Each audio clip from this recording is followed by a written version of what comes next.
Welcome, my friends. I am the Midnight Echoes, and tonight I'll be your guide through the shadows, your companion as you drift toward sleep.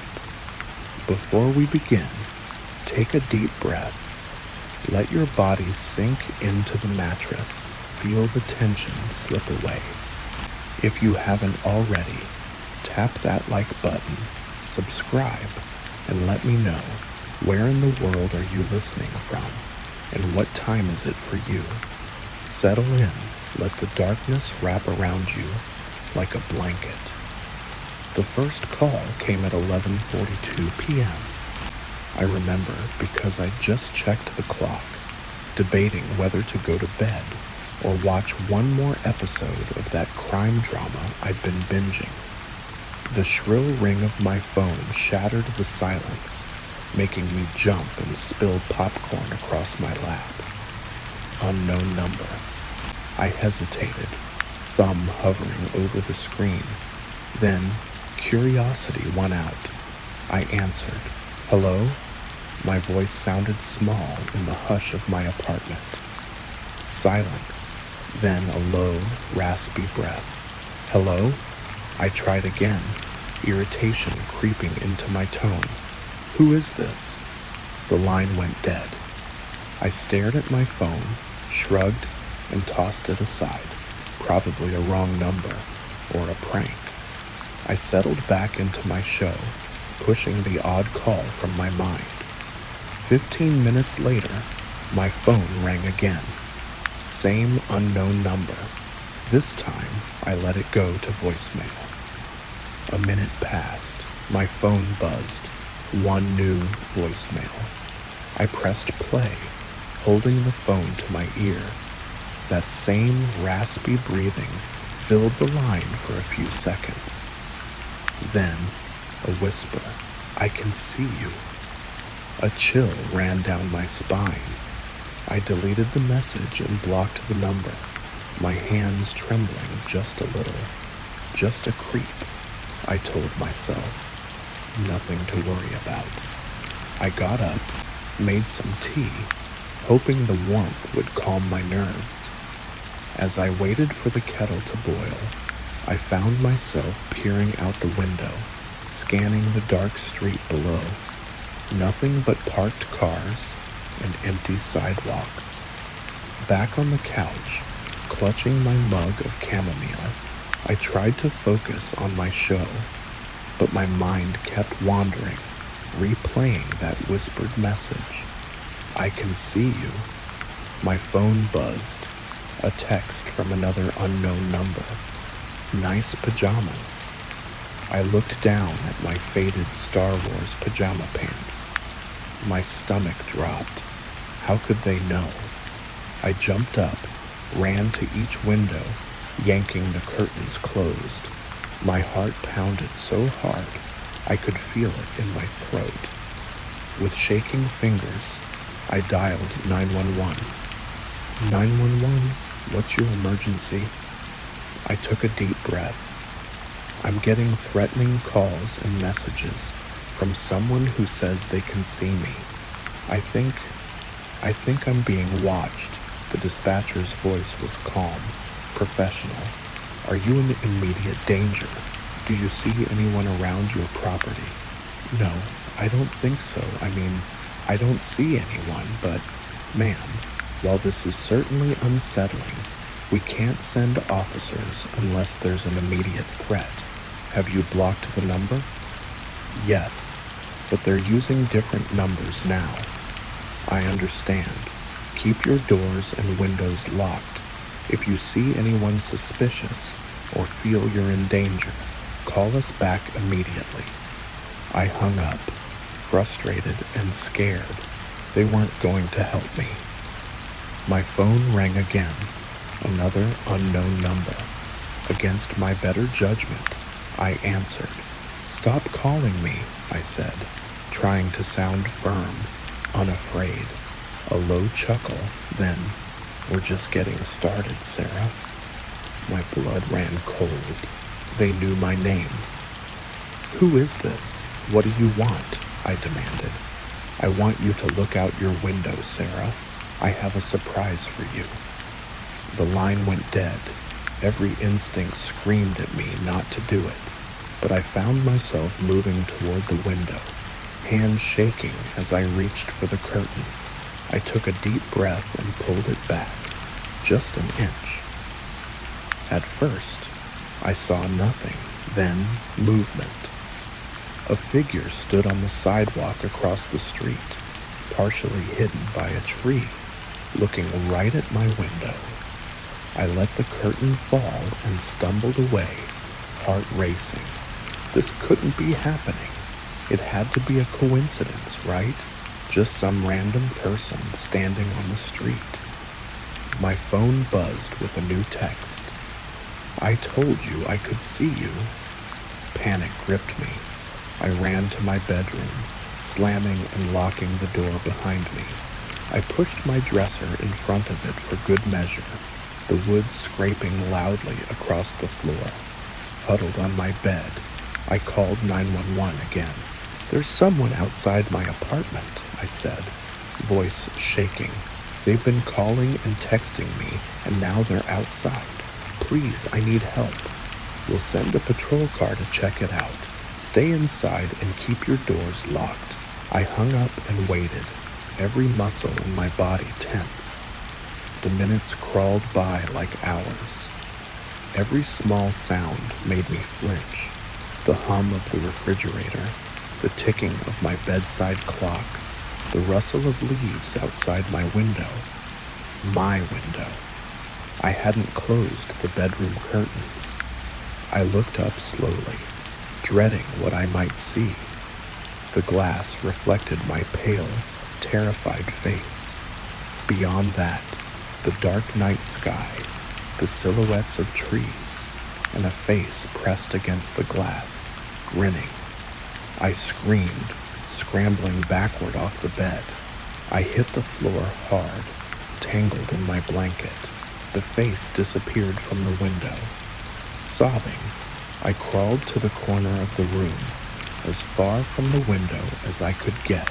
I could hear my phone ringing in the living room, but there was no way I was leaving this room. A sharp knock on my bedroom door made me yelp. Sarah, this is Officer Martinez with the police department. Are you all right? Relief washed over me. Yes, I'm here, I called out, voice hoarse.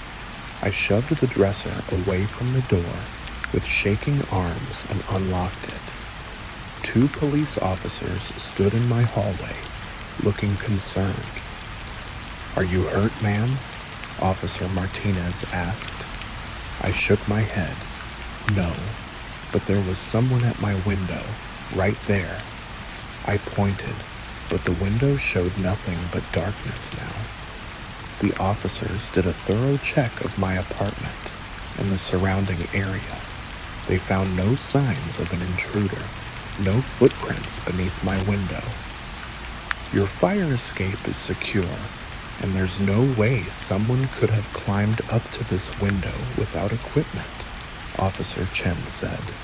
Are you sure you saw someone? I nodded vigorously. I'm sure. He was right there, looking in at me, and the calls, the texts, look.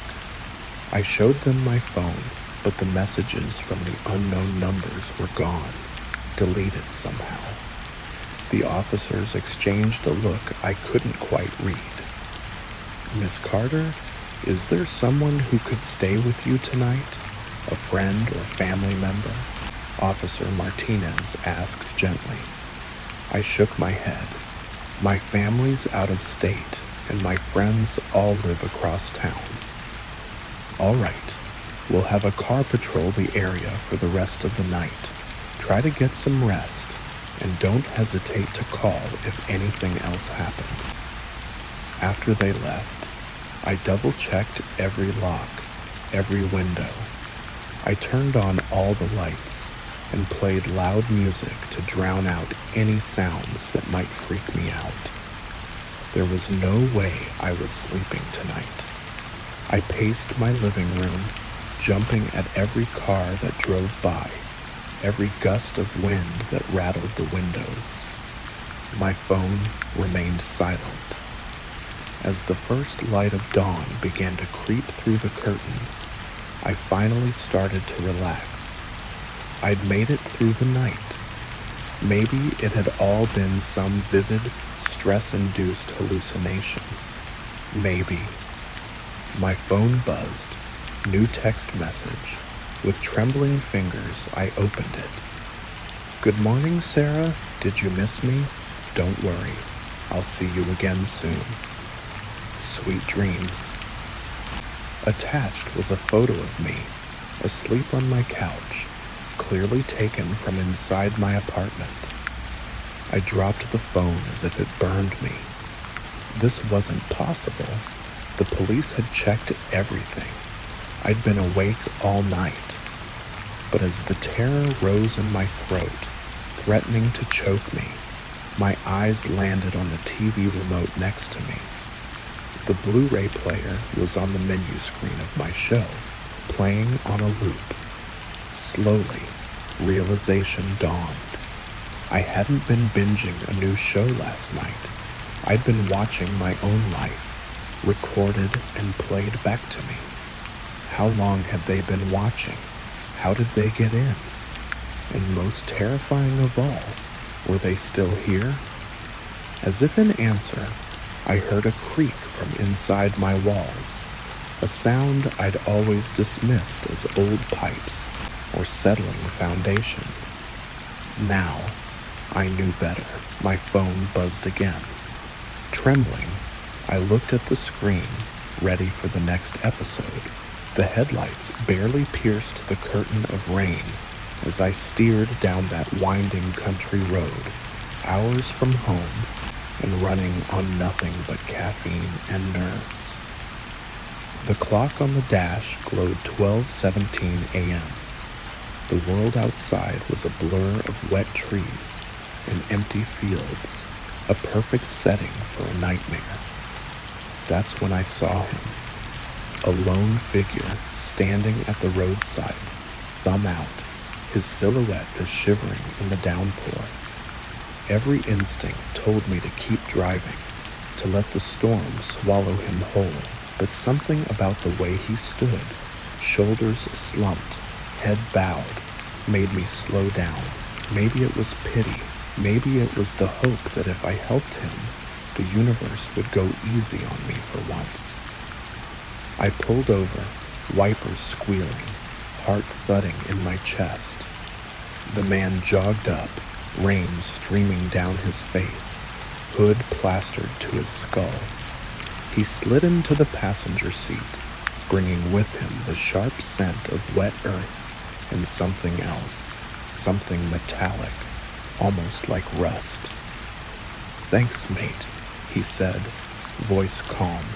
Almost too calm for someone stranded in a storm. "Thought I'd be out here all night." I nodded, pulling back onto the road. "No problem. Where you headed?" "Next town over, if that's all right." His eyes, sharp and reflective, never left the road ahead. "I'm Jake," I offered, hoping conversation would keep me awake. "Matt," he replied, simple and flat. We drove in silence, the rain drumming on the roof, the wipers keeping time with my racing thoughts. I kept sneaking glances at him. He looked younger up close, maybe mid-20s, but there was a hollowness in his eyes, a kind of emptiness that made my skin prickle. "So, what brings you out on a night like this?" I asked, just to break the silence. Matt shrugged. "Sometimes you just need to get away, you know?" I nodded, though I didn't really understand. Who hitchhikes in the middle of a storm?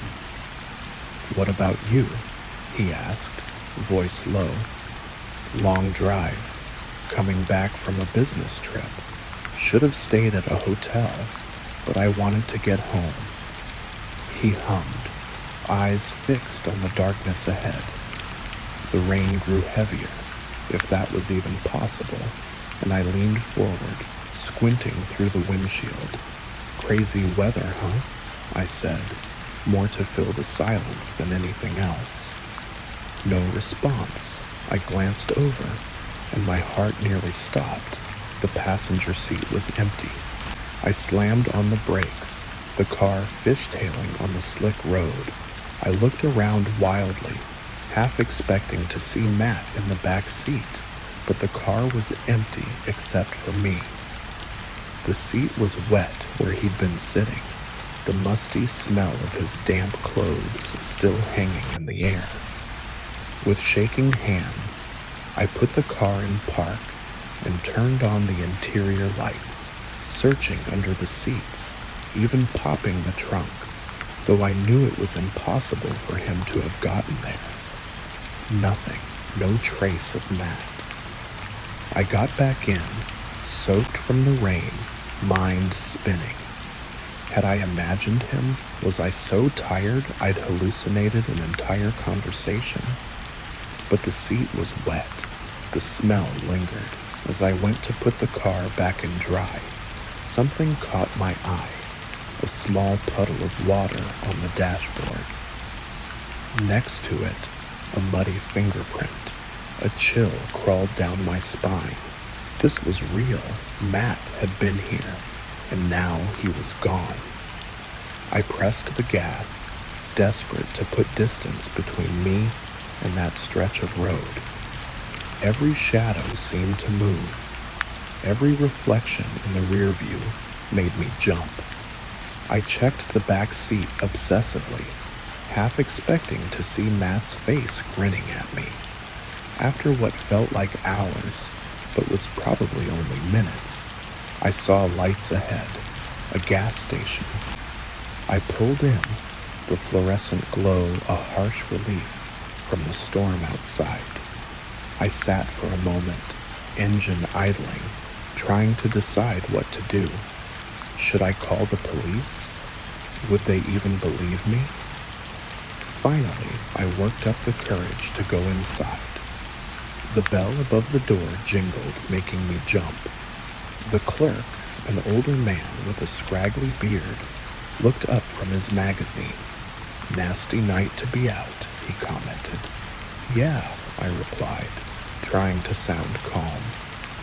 "Hey, this might sound crazy, but have you seen anyone else come through here tonight? Young guy, maybe mid-20s? The clerk furrowed his brow. "Can't say that I have. You're the first customer I've had in hours. Everything okay?" I hesitated. Should I tell him? Would he think I was crazy? "I picked up a hitchhiker a few miles back," I started, the words tumbling out, and then he just disappeared from inside my moving car. I expected him to laugh, to tell me I was tired and seeing things. Instead, his face paled. "You picked him up on Blackwood Road?" he asked, voice barely above a whisper. I nodded, dread growing in my stomach. The clerk sighed, rubbing his face. "You're not the first, you know. It's been happening for years, always on rainy nights, always on that stretch of road." "What are you talking about?" I asked, though part of me didn't want to know. "There was an accident about 10 years back," the clerk said, eyes distant. "Young guy, hitchhiking in a storm.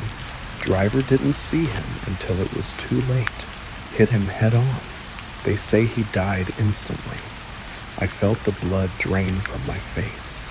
But I talked to him. He was in my car." The clerk nodded solemnly. "They all say that. Sometimes he talks, sometimes he doesn't, but he always disappears." I stumbled back, gripping the counter for support. This couldn't be real. Ghosts aren't real. I was tired, that's all. I was seeing things. "Look, son," the clerk said, voice gentle. "Why don't you sit down for a bit? I've got some coffee in the back.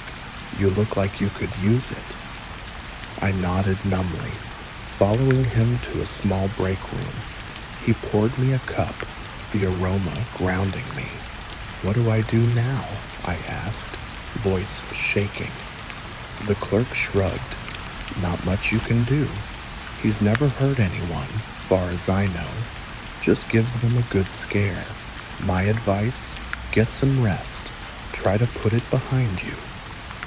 But as I sat there, sipping too hot coffee, I knew I'd never forget Matt's eyes, reflecting the dashboard lights, burned into my memory. After a while, I thanked the clerk and headed back to my car.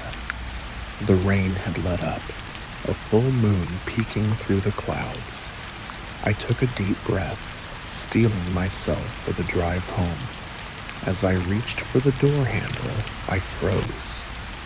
There, in the back seat, was a shape, a human shape. My heart pounded as I leaned in for a closer look.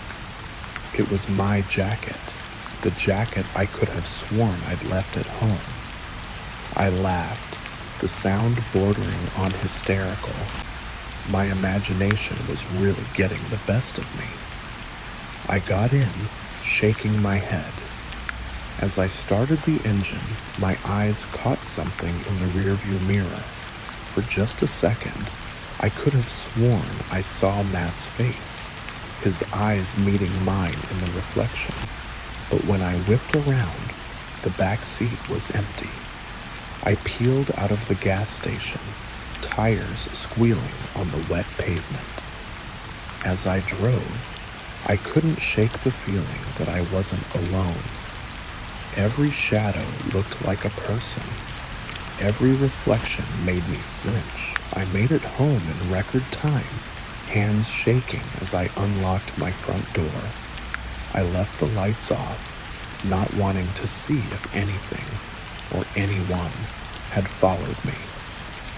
That night, I lay in bed, unable to sleep, thinking about Matt. Was he out there now, thumb outstretched on that lonely stretch of road? How many other drivers would pick him up, only to be left shaken and questioning their sanity?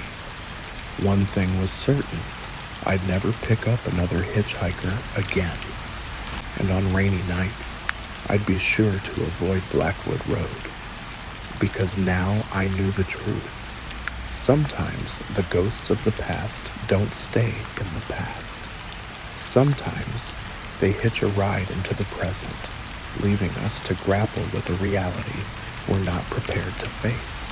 The moment I saw the first muddy footprints, I told myself it was nothing, just a late-night hiker, maybe a stray animal. But deep down, I knew these weren't the tracks of something wild.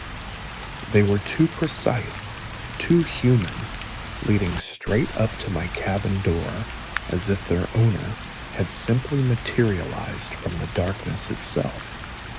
I'd come to this cabin for peace, a month-long retreat, just me and my unfinished novel, far from the city's noise. The woods of Vermont were supposed to be my sanctuary. The owner, Earl, was a man of few words. When he handed me the keys, he only said, "Keep the doors locked at night, bears." I'd laughed, thanked him, and thought nothing more of it. The first week was pure bliss. I woke with the sun, brewed strong coffee, and rode until dusk. The words flowed easily, inspired by the hush of the forest. But as the days wore on, a subtle unease began to settle over me. It started small, a book left out when I was sure I'd put it away, the creak of old floorboards in the dead of night. I blamed my imagination, too much caffeine, not enough sleep. But then came the footprints. Tuesday morning, I stood in the doorway, coffee mug in hand, staring at the muddy marks that began 10 feet from the steps. No trail leading to or from them. It was as if someone had dropped from the sky, walked up to my door, and vanished. I shook my head and tried to focus on my writing, but the image lingered, haunting every line I typed. That night, I checked every lock twice before bed. Sleep came in fits, broken by dreams of shadowy figures lurking just beyond the window. When I woke, rain was tapping at the roof, and I felt groggy, unsettled. I shuffled to the kitchen, and there, on the worn wooden floor, was a trail of wet footprints leading from the front door to the center of the living room, then disappearing. My heart hammered in my chest. I ran to the door, hands shaking, and checked the locks. Still secure, deadbolt in place. How?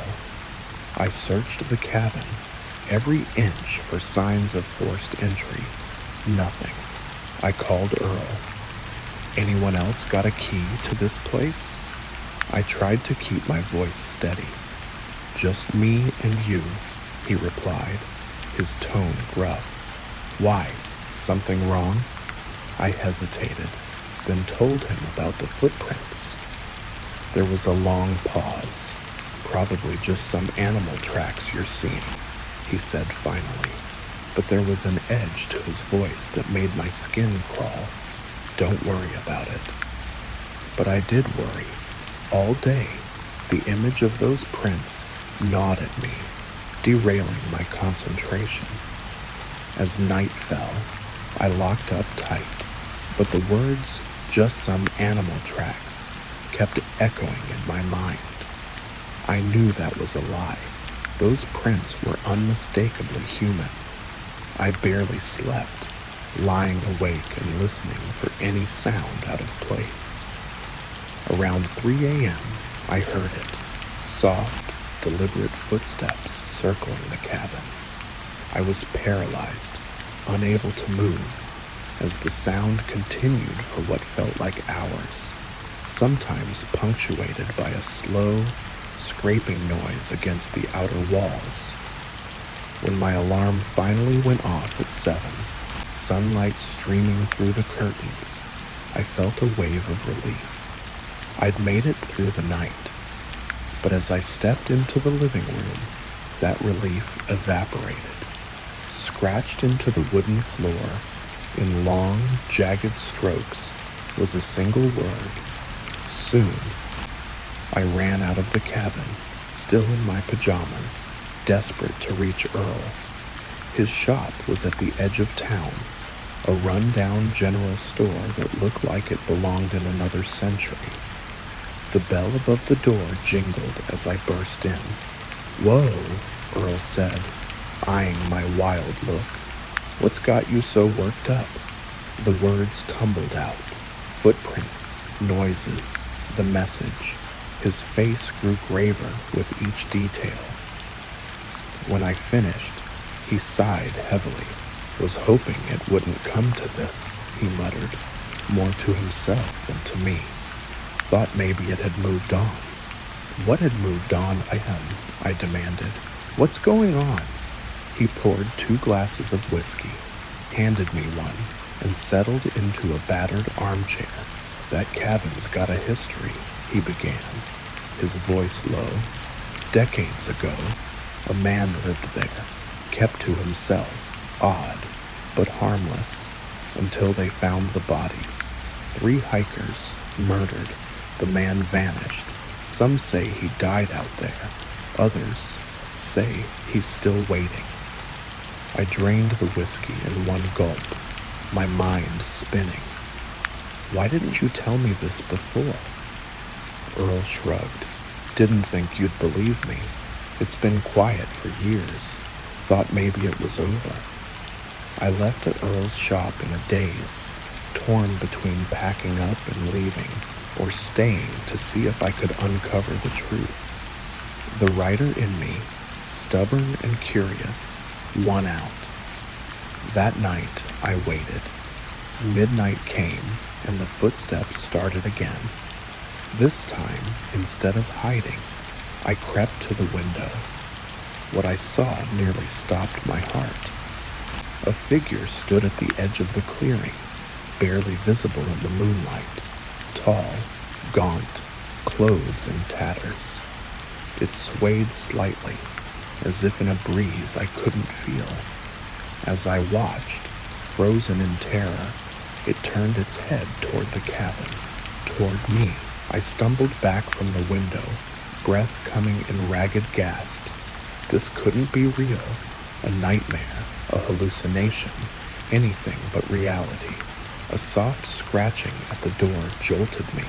I looked around wildly for a weapon, finally grabbing a heavy table lamp. The scratching grew more insistent. Then, silence. I stood there, lamp raised, for what felt like hours. Slowly, I approached the door, hand shaking as I reached for the knob. I don't know what compelled me to open it. Curiosity, desperation, or the need to prove to myself that this was all in my head. I turned the knob and pulled the door open. Nothing. The porch was empty. The woods beyond, still and silent. I let out a shaky breath, feeling foolish. Maybe Earl's story had gotten to me more than I thought. Then I saw it. A new message, scratched into the porch floor. Welcome home. I didn't stop to pack, didn't stop to call Earl. I just ran to my car, fumbling with the keys, tires squealing as I tore down the drive. In the rearview mirror, I glimpsed a figure emerging from the trees, watching me go. I drove straight through the night, not stopping until I was back in the city. I tried to tell myself it was all a bad dream, a product of isolation and overwork. But deep down, I knew the truth. Something was in those woods, something that had been waiting. And as I sat in my apartment, jumping at every sound, I couldn't shake the feeling that it wasn't finished with me, that someday, somehow, it would find me again. After all, it had said, welcome home. And home, as they say, is where the heart is, even if that heart has long since stopped beating.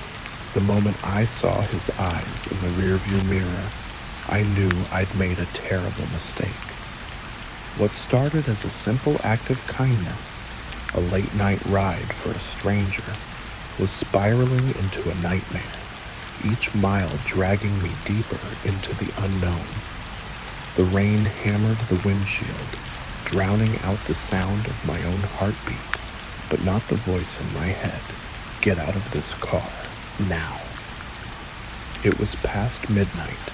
I'd been driving for hours, the road a slick ribbon of black beneath the relentless downpour.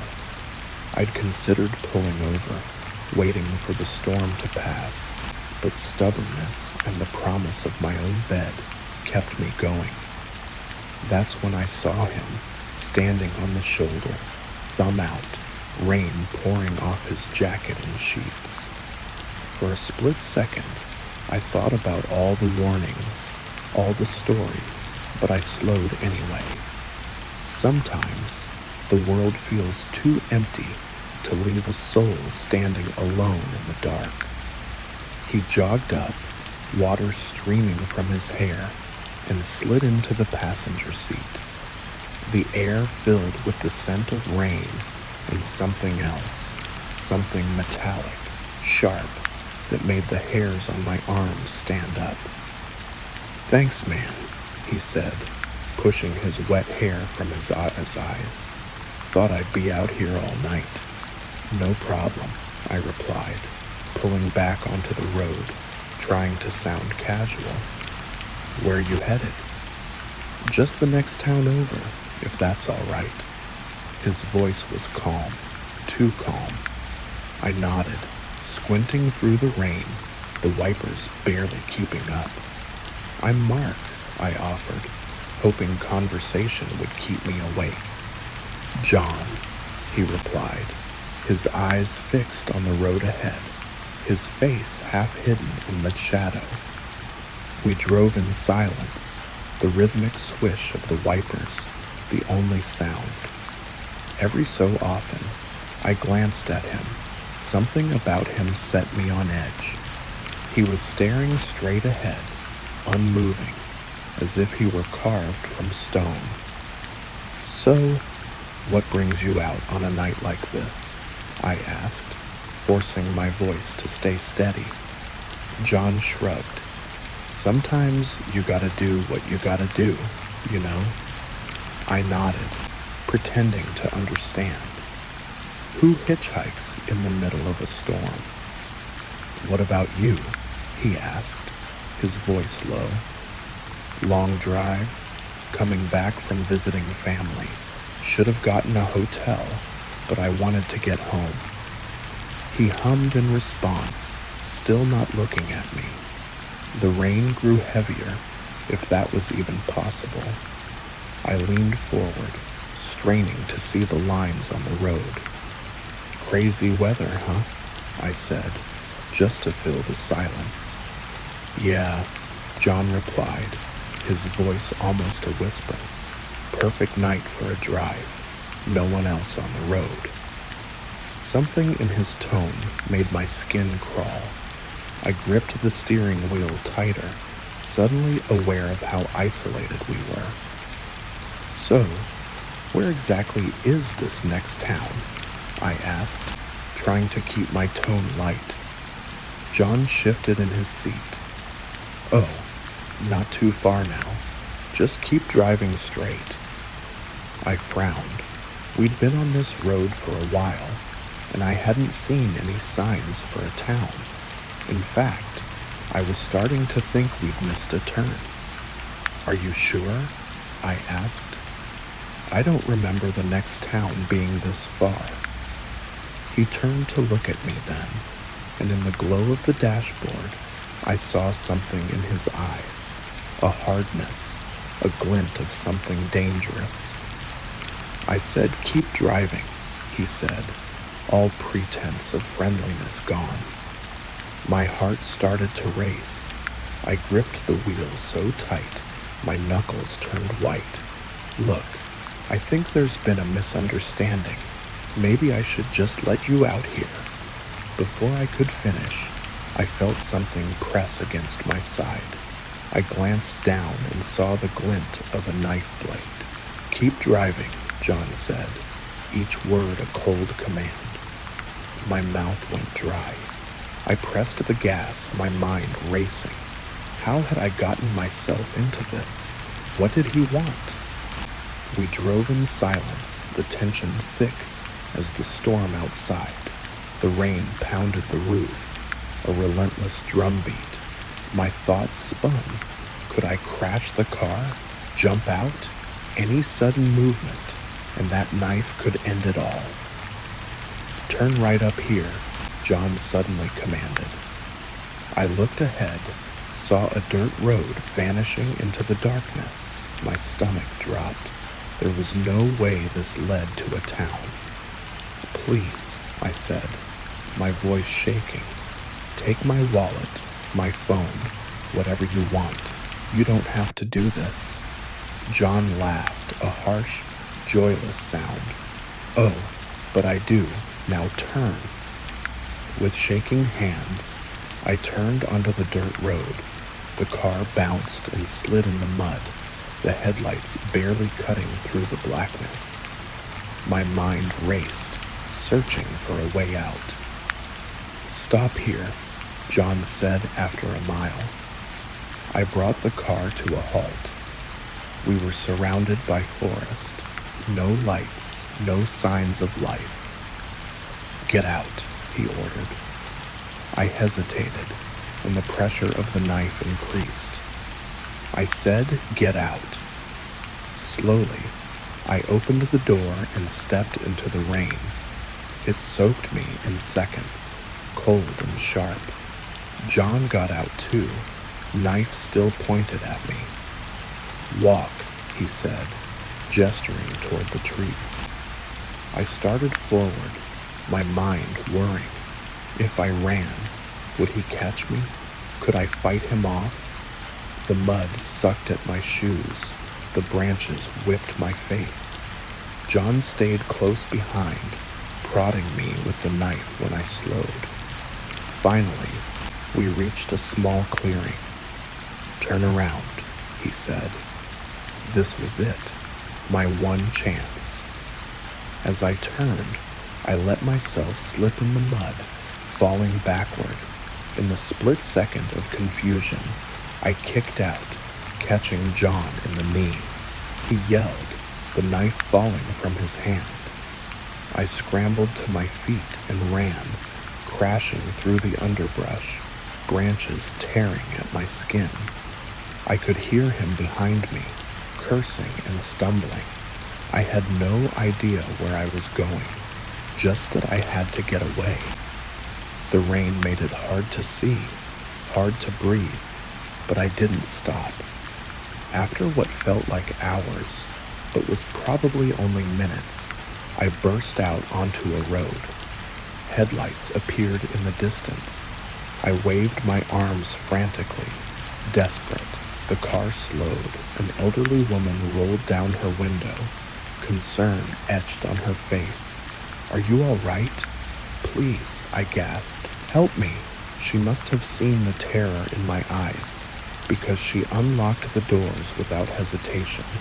I climbed in, shaking so badly I could barely close the door. "Drive," I said. "Please, just drive." As we sped away, I looked back at the woods.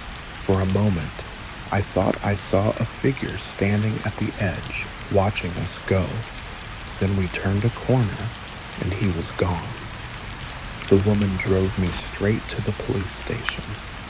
I gave my statement, still shaking, still soaked to the bone. They never found John. The woods were searched, but there was no trace of him. Sometimes I wonder if he was ever real, or if he was some nightmare conjured by the storm. But then I remember the cold press of the knife, the glint in his eyes, and I know it was real.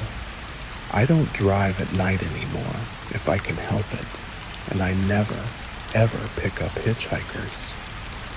Some acts of kindness aren't worth the risk, because sometimes the real monsters aren't hiding in the woods or under our beds. Sometimes they're sitting right next to us, waiting for their moment to strike. The first time I noticed something was off, it was just my favorite coffee mug. Nothing sinister, just a little detail out of place. I could have sworn I'd left it in the sink, but there it was, sitting on the kitchen counter, clean and dry. I brushed it off as forgetfulness, a side effect of long hours at work and the slow grind of daily routine. But as the days passed, more things started to feel wrong, and the sense of unease grew, slow and insidious, like a shadow lengthening at dusk. At first, it was subtle. A book out of place here, a chair moved slightly there. I told myself I was being absent-minded, too stressed from my job to remember where I put things. But then I started noticing bigger things.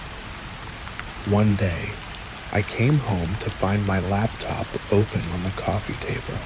I always shut it down and put it away before leaving for work. Another time, I found wet footprints leading from the bathroom to the front door, footprints too large to be mine.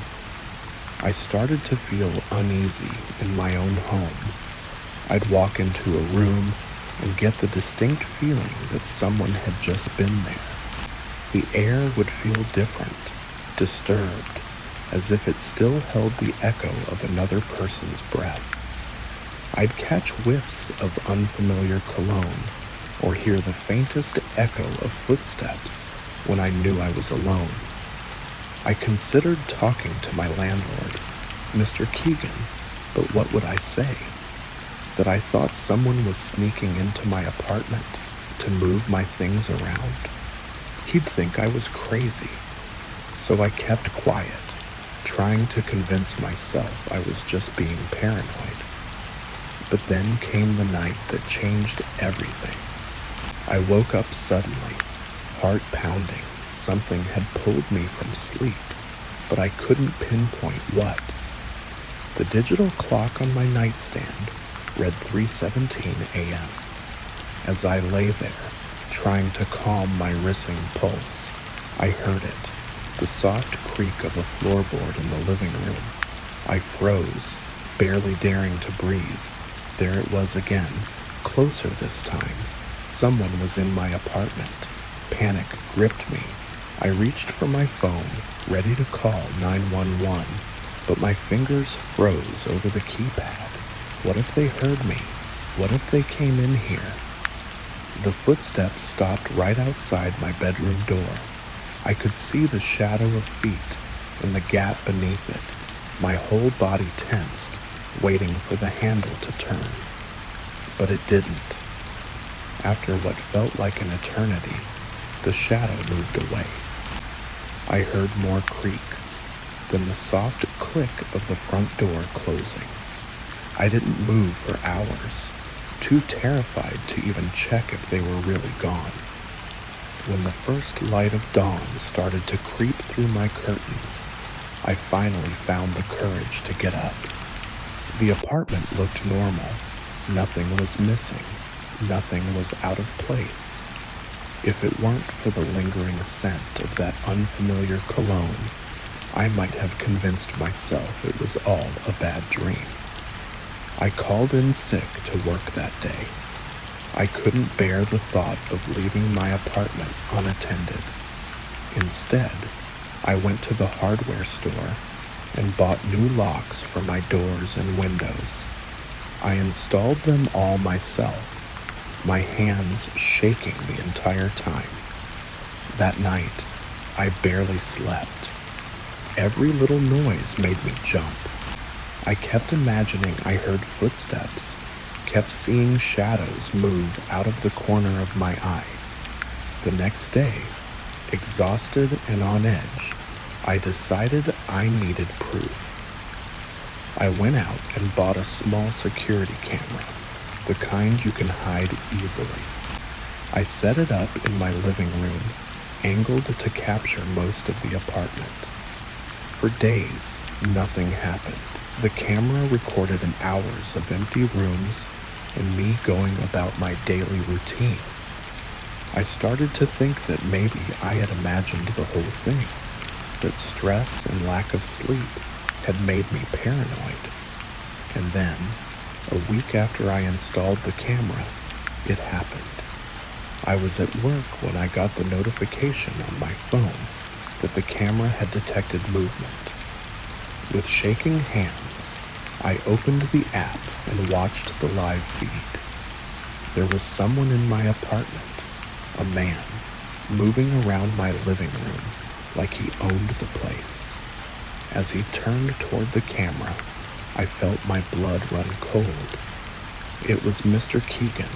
I watched in horror as he casually walked through my home, picking things up and examining them. He went into my bedroom, staying there for far too long. When he came out, he was carrying one of my sweaters. He held it to his face and inhaled deeply before putting it back. I felt sick. This couldn't be happening. How long had this been going on? How many times had he been in my home while I was away, while I was sleeping? I left work early, my mind reeling. I didn't know what to do. Should I confront him, call the police, move out immediately? When I got home, everything looked normal, just like always. But now I knew the truth. I could almost see the ghost of Mr. Keegan moving through my rooms, touching my things, and examining them. He invading my privacy. I couldn't stay there. I packed a bag and went to stay with a friend, showing her the video footage and explaining everything. She insisted we go to the police. The officers took my statement and watched the video. They seemed concerned, but warned me that since Mr. Keegan was the landlord and technically had the right to enter for maintenance, it might be hard to prove criminal intent. Still, they agreed to investigate. They interviewed Mr. Keegan, who apparently broke down and confessed almost immediately. He'd been doing this for years, he said, to multiple tenants. The police found evidence in his own apartment, photographs, stolen items, detailed journals of his intrusions. I never went back to that apartment. I couldn't bear the thought of being in that space, knowing what had happened there. Even after moving to a new place, it took months before I could relax in my own home again. Sometimes I still wake up in the middle of the night, certain I hear footsteps outside my door. I have to remind myself that it's over, that I'm safe now, but a part of me wonders if I'll ever truly feel secure again. The experience taught me a harsh lesson about trust and privacy. We like to think of our homes as sanctuaries, as the one place where we can truly be ourselves. But the truth is, we're vulnerable even in our most private spaces. The locks on our doors can't always keep out the monsters, especially when the monster has a key. Now I always check my security cameras before I go to bed. I have sensors on all my doors and windows. Some might call it paranoia, but I call it self-preservation, because I know firsthand that sometimes the greatest threats aren't strangers lurking in dark alleys. Sometimes they're the familiar faces we see every day, hiding sinister secrets behind friendly smiles. Mr. Keegan is in prison now, but I often wonder about his other victims. How many lives did he invade? How many people are out there feeling uneasy in their own homes, not knowing why? And how many other Mr. Keegans are out there, holding keys to apartments, hiding behind the facade of helpful landlords? I don't have answers to these questions. All I know is that I'll never take my privacy for granted again, because once it's violated, you realize just how precious and fragile it really is. And no lock in the world can fully restore that sense of security once it's been shattered. The moment I opened that suitcase, my world tilted on its axis. Stacks of crisp bills, more money than I'd ever seen, stared up at me from the battered leather case. My hands shook as I reached out, half expecting the cash to vanish, to dissolve into thin air like a mirage. But the money was real, heavy, cold, and terrifying. And as the pounding on my motel room door grew louder, I realized that finding a fortune might just cost me everything. It had been a long day on the road. I was supposed to be starting fresh, a new job, a new city, a clean slate after a breakup, and a mountain of debt. The cheap motel on the edge of town was all I could afford, and as I pulled in, the neon vacancy sign flickered, painting the cracked asphalt in a sickly red glow. The night clerk barely glanced up as he handed me an actual metal key, room 13, of course. It felt heavy, like it carried the weight of every secret these walls had ever kept. The room was nothing special. Faded wallpaper, a sagging bed, a TV older than I was. But it was quiet, and for a moment I let myself relax. I was about to shower when I noticed the suitcase by the window. I froze. Had the clerk made a mistake? Was someone else already staying here? But no, this was definitely my room. Curiosity got the better of me. The latches opened with a soft click, and I held my breath as I lifted the lid. Money, stacks and stacks of $100 bills, neatly bundled, filling the suitcase to the brim. My mind raced. Was this a mistake? A drug deal gone wrong? I should have called the police.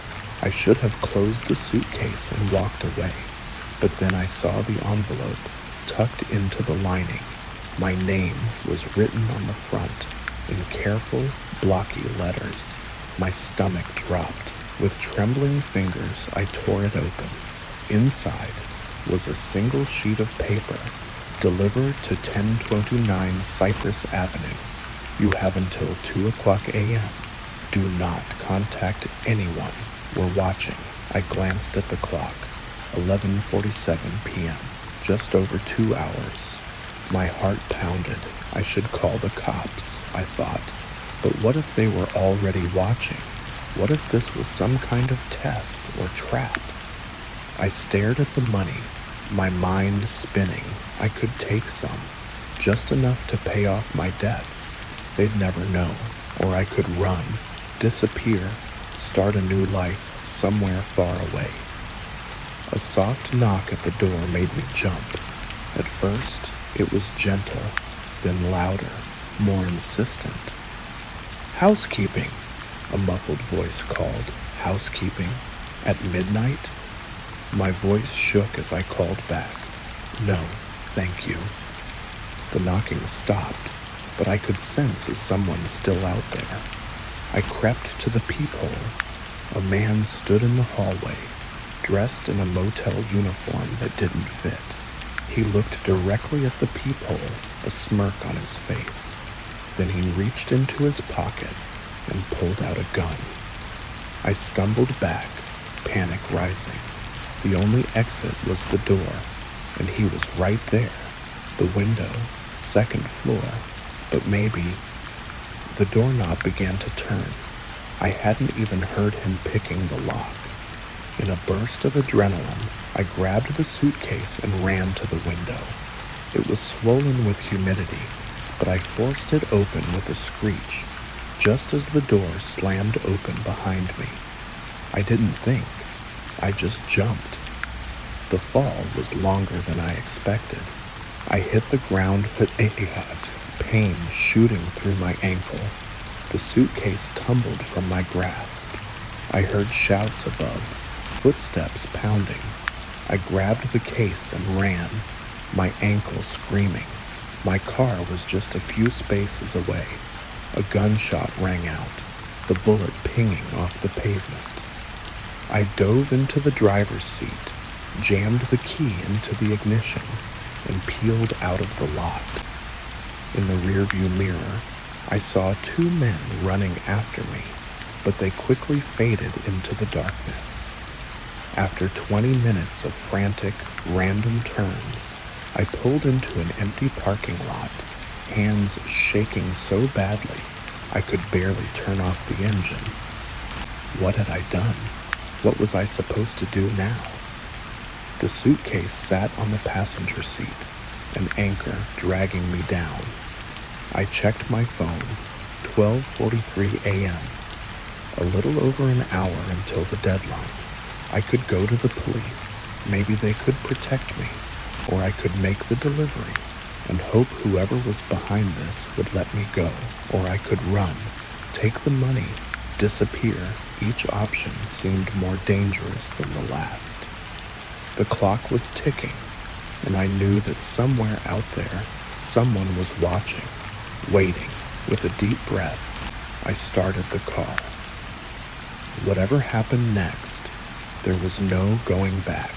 The quiet life I'd known was over, all because of one night, one room, one mysterious suitcase.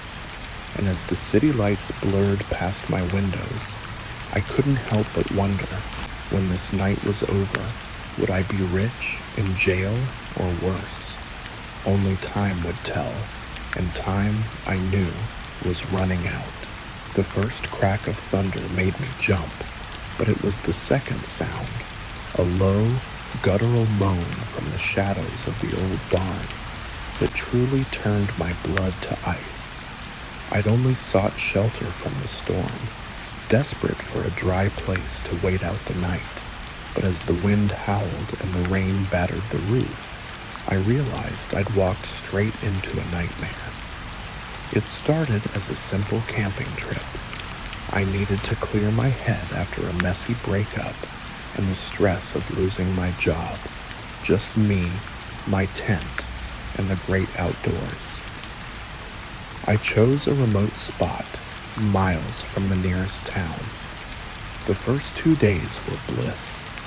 Fresh air, quiet, the simple rhythm of firewood, and cooking over an open flame. I felt the tension in my body start to melt away. But on the third day, everything changed. I woke to dark clouds rolling in, the air heavy with the promise of rain. I should have packed up and left, but I convinced myself it was just a passing shower. By mid-afternoon, the wind picked up, bending branches and sending leaves swirling. The rain came in sheets, drenching my campsite in minutes. My tent was no match. I needed better shelter, and fast. That's when I remembered the old barn I'd passed on my hike the day before. It was about a mile away, and as the storm worsened, it became my only option.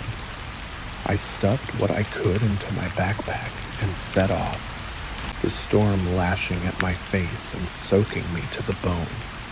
The barn loomed out of the darkness, larger and more ominous than I remembered, its silhouette jagged against the sky.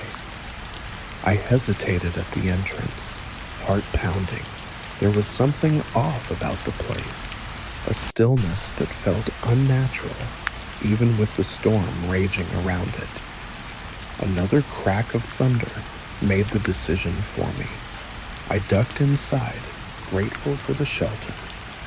The interior was dim, lit only by flashes of lightning through the gaps in the wooden walls. The air was thick with the scent of damp hay and something else, musty, unpleasant, almost sweet. I moved deeper into the barn, eyes adjusting to the gloom. Old farm equipment cast strange shadows, and I could hear the scurrying of small animals in the corners. I found a relatively clean patch of hay and sat down, rummaging in my backpack for a dry shirt. That's when I heard it. A whisper, so faint I thought I'd imagined it. A slow, exhaled breath. I froze, my hand halfway to my bag. "Hello?" I called, my voice echoing in the empty barn. No response, just the wind and the rain. I tried to laugh it off, blaming my nerves. I changed into dry clothes and tried to get comfortable. The storm outside showed no sign of letting up. As night fell, the darkness inside the barn became absolute. My flashlight cast a weak beam that seemed to be swallowed by the shadows. I kept it on, a small circle of light, my only comfort. That's when the noises started. At first, just creaks and groans. Old wood settling, I told myself. But then came sounds I couldn't explain. Scratching from the walls, soft thuds from the loft above, and that whisper again, closer now, as if someone was standing just beyond the reach of my flashlight. I pulled my knees to my chest, eyes darting around wildly. I shouldn't be here. Every instinct screamed at me to run, storm or no storm. But where would I go? I was miles from anywhere, in pitch darkness and pouring rain. A particularly loud thud from above made me yelp. I swung my flashlight toward the sound, and for a split second, thought I saw something move in the hayloft. A dark shape, too big to be an animal, ducking out of sight. "Who's there?" I shouted, my voice cracking. "This isn't funny." The whispering started again, but this time I could make out words. "Join us," it seemed to say, coming from everywhere and nowhere at once. "Stay with us." Panic surged. I scrambled to my feet, heart pounding. I had to get out, but as I turned, a cold hand touched my shoulder. I screamed, spinning around and swinging my flashlight like a weapon. The beam caught something, a face, pale and gaunt, eyes reflecting the light like an animal's. It grinned, revealing teeth far too sharp to be human. I ran. I didn't think, didn't plan, just ran blindly toward where I thought the door was. I could hear movement all around me now, the rustling of hay and the creaking of floorboards as unseen things gave chase. I slammed into the barn door with enough force to knock the wind out of me, fumbling with the latch. It wouldn't budge. I was trapped. Hands grabbed at me from behind, cold, strong. I thrashed and kicked, somehow breaking free. In desperation, I threw myself at one of the walls where I'd seen gaps in the planks. The old wood gave way with a splintering crack, and suddenly I was outside, rain lashing at my face. I didn't stop to see if I was being followed. I just ran, stumbling through the dark forest, branches whipping at my face and arms. I ran until my lungs burned and my legs felt like jelly. When I finally stopped, gasping for breath, I realized I had no idea where I was. The storm still raged, but it was preferable to what I'd left behind in the barn. As the adrenaline faded, the reality of my situation sank in. I was lost in the woods, in the middle of a storm, with no supplies and no idea which way to go. But even that seemed better than going back. I started walking, picking a direction at random, hoping it would lead me to a road, a house, anything. My mind kept replaying what I'd seen in the barn. It couldn't have been real. Maybe I'd hit my head or eaten something bad. A distant sound made me stop. A car engine. Hope surged. I changed direction, moving as fast as I could toward the sound. After what felt like hours, but was probably only minutes, I burst out of the trees onto a road. Headlights appeared in the distance. I waved my arms frantically, praying they'd see me. The car slowed, then stopped. An older couple peered out, concern on their faces. "Are you all right, son?" the man asked as I approached. I opened my mouth to explain, but how could I? How could I tell them about the horrors in the barn without sounding insane?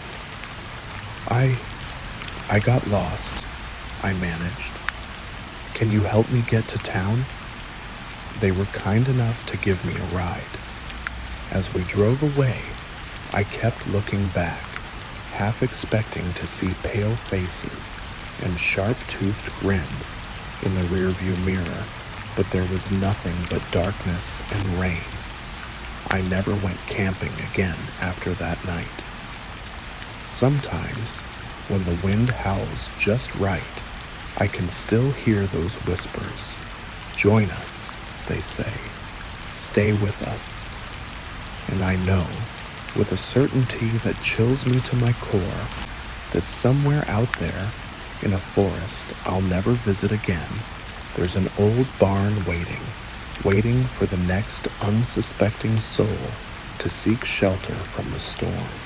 The moment I realized Sarah was gone, it was like being plunged into icy water.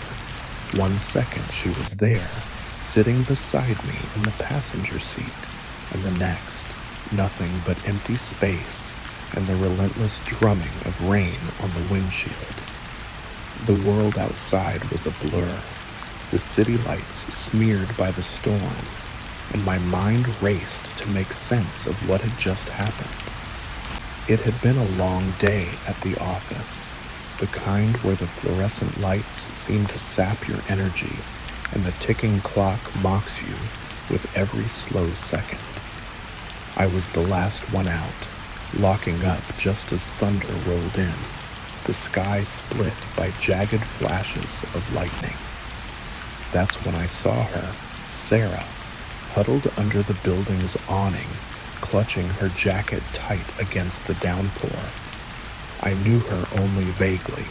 She worked in accounting, 2 floors below me. We'd exchanged a few elevator pleasantries, nothing more. Need a ride? I called, already feeling raindrops on my face. She looked relieved, hesitant. Are you sure? I don't want to impose. It's no trouble, I said, unlocking the car. Where do you live? Her apartment was on my way home. We dashed to my car, both of us soaked by the time we slammed the doors. I turned up the heat, noticing the way she shivered in her damp clothes. Thanks again, she said, offering a small smile. I usually take the bus, but with this weather, no problem, I replied, pulling out of the lot. I'm Tom, by the way. I don't think we've ever properly introduced ourselves. Sarah, she replied, though I already knew her name. Nice to finally meet you, Tom. The conversation was easy, natural. The storm outside made the car feel like its own little world, insulated from the chaos. We talked about work, weekend plans, the latest office gossip. I found myself enjoying her company more than I expected. But as the rain grew heavier, making it hard to see more than a few feet ahead, a strange tension crept in. This is crazy, I muttered, squinting through the windshield. Maybe we should pull over.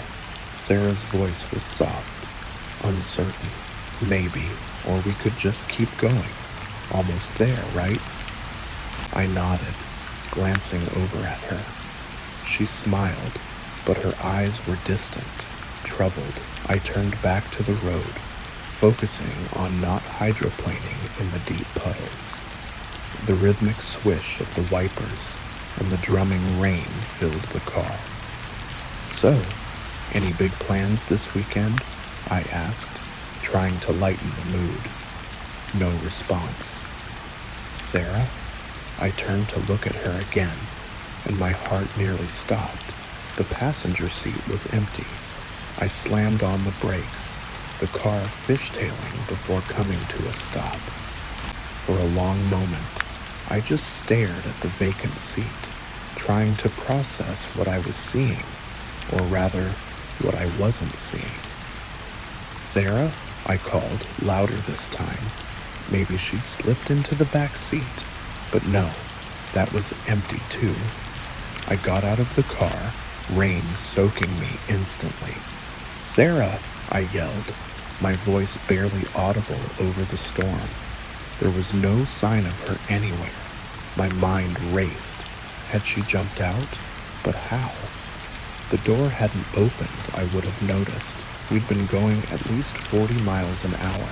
If she'd somehow fallen out, she'd be hurt, lying somewhere on the road. I walked up and down the street, calling her name, peering into the darkness, but there was nothing, just empty sidewalks and the relentless rain. After what felt like hours, but was probably only minutes, I got back in the car, shaking from cold and shock. I sat there, water dripping from my hair, trying to make sense of what had happened.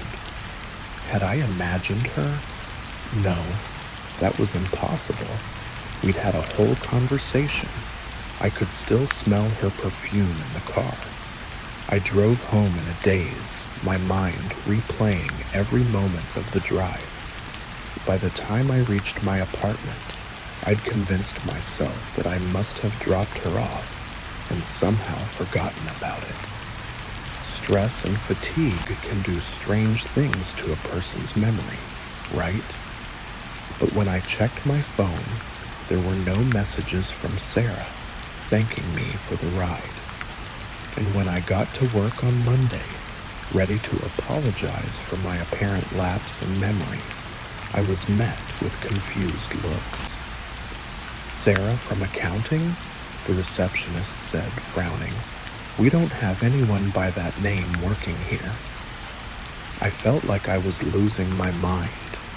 I described Sarah, her dark hair, her green eyes, the little scar on her left hand, but no one seemed to know who I was talking about.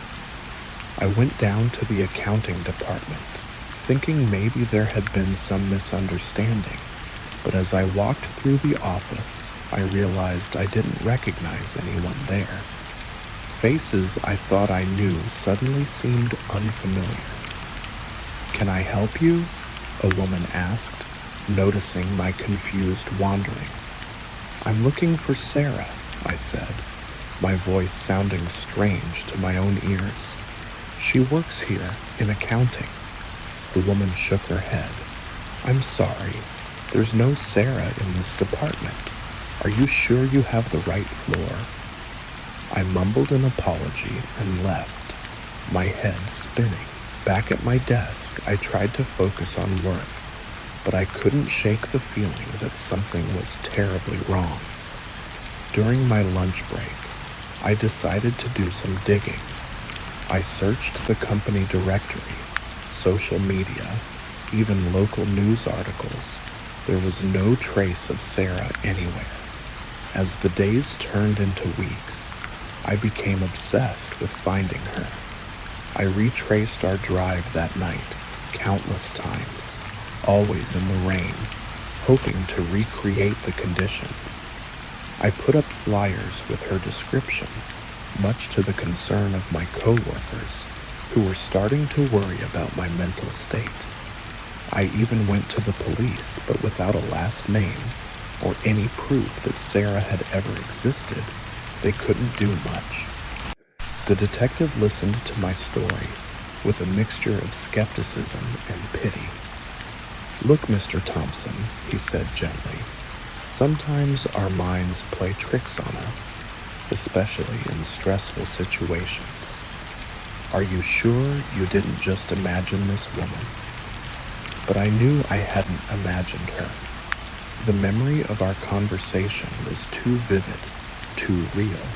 The way she laughed at my lame jokes, the slight crinkle around her eyes when she smiled.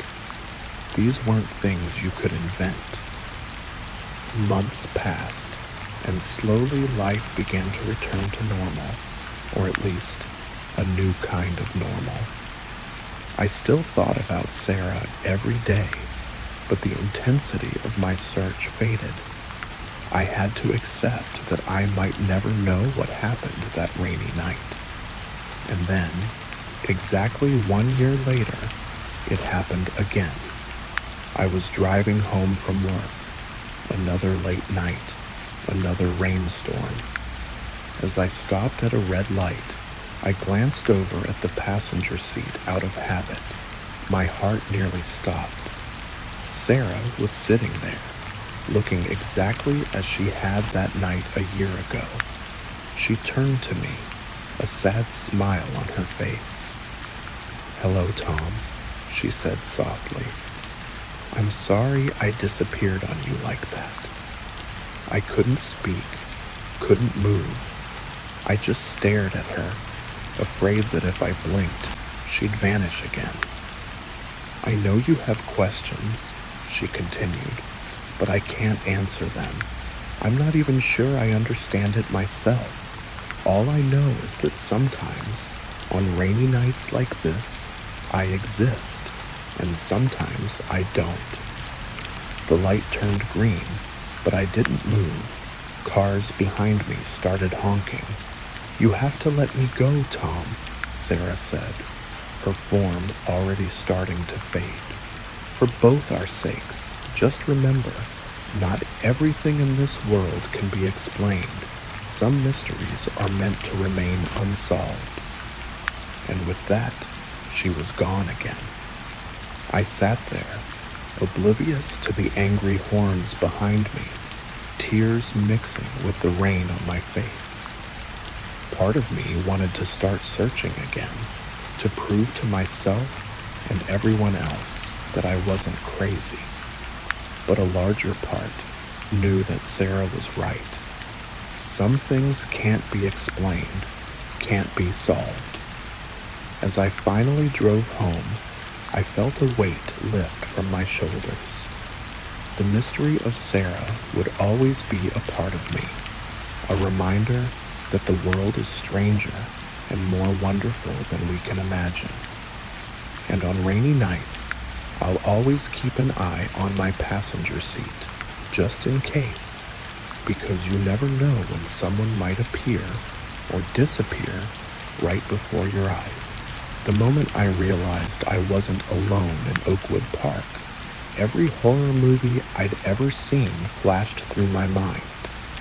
My footsteps, steady, rhythmic, comforting, were suddenly echoed by another set, perfectly in sync, but always just out of sight.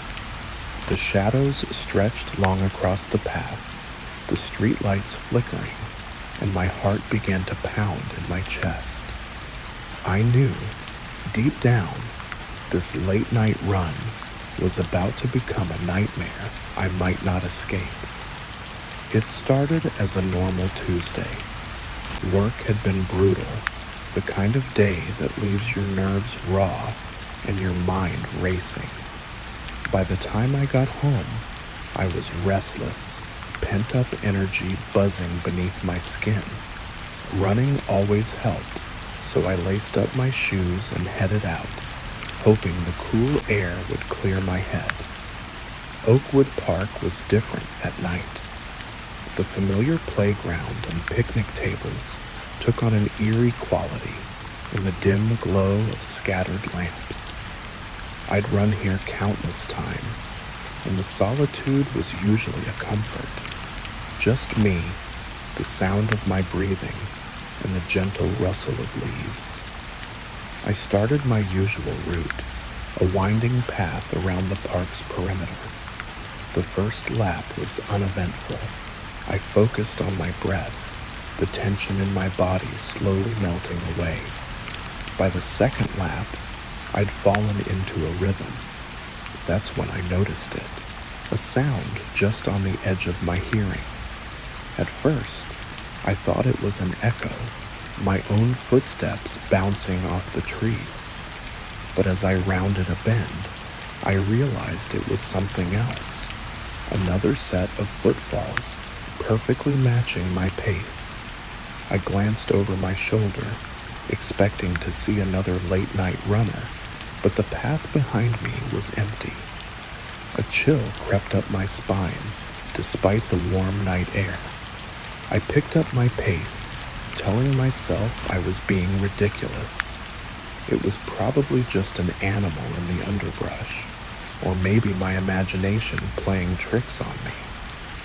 But the sound persisted, always behind me, always in perfect sync. I tried varying my speed, even stopping abruptly at one point. Each time, the phantom footsteps adjusted, maintaining that eerie synchronization. My heart pounded, and not just from exertion. I felt exposed, vulnerable. The park that had always been my refuge suddenly felt like a trap. The trees lining the path loomed over me, their branches reaching out like twisted fingers. I decided to cut my run short and head for the exit. As I turned onto the main path, I caught a flicker of movement in my peripheral vision, a dark shape ducking behind a tree. "Hello?" I called out, my voice too loud in the quiet park. "Is someone there?" No response, just the distant hum of traffic and the soft rustling of leaves. I walked briskly toward the exit, resisting the urge to break into a sprint. Running would make me look like prey, I told myself. Better to stay calm and alert. The footsteps behind me quickened to match my pace. They sounded closer now, no longer trying to hide. I could hear the crunch of gravel, the soft thud of feet on grass. I couldn't help it. I ran. I sprinted down the path, breath coming in ragged gasps. The footsteps behind me broke into a run as well, growing louder, closer. I risked a glance over my shoulder and saw a figure emerging from the shadows, tall, impossibly thin, moving with a fluid grace that seemed almost inhuman. I pushed harder, legs burning, the park entrance just ahead. The streetlights of the main road glowed like a beacon of safety. Just a little further. Something caught my foot, and I went sprawling, pain shooting through my hands and knees as they scraped against the gravel. I scrambled up, certain I'd feel hands grabbing me, pulling me back into the darkness. But when I turned, there was nothing there, no shadowy figure, no sound of footsteps, just the empty path stretching vacant to the dimly lit park. I didn't wait to see if my pursuer would reappear. I limped as fast as I could to the entrance, not stopping until I was under the bright lights of the street. Only then did I pause, hands on my knees, gulping in air. A couple walking their dog gave me a concerned look. "Are you okay?" the woman asked, taking a step toward me. I nodded, not trusting my voice. They lingered, uncertain, before continuing on their way. As my breathing slowed and the adrenaline faded, I started to doubt myself. Had there really been someone following me? Or had I let my imagination run wild, turning normal nighttime park sounds into something sinister? I looked back at the entrance. Everything seemed peaceful now. No shadowy figures, no phantom footsteps. Just a quiet, empty park at night. Shaking my head, I turned to walk home. I'd barely gone a block when I heard it again. Footsteps, matching my pace exactly, coming from just behind me.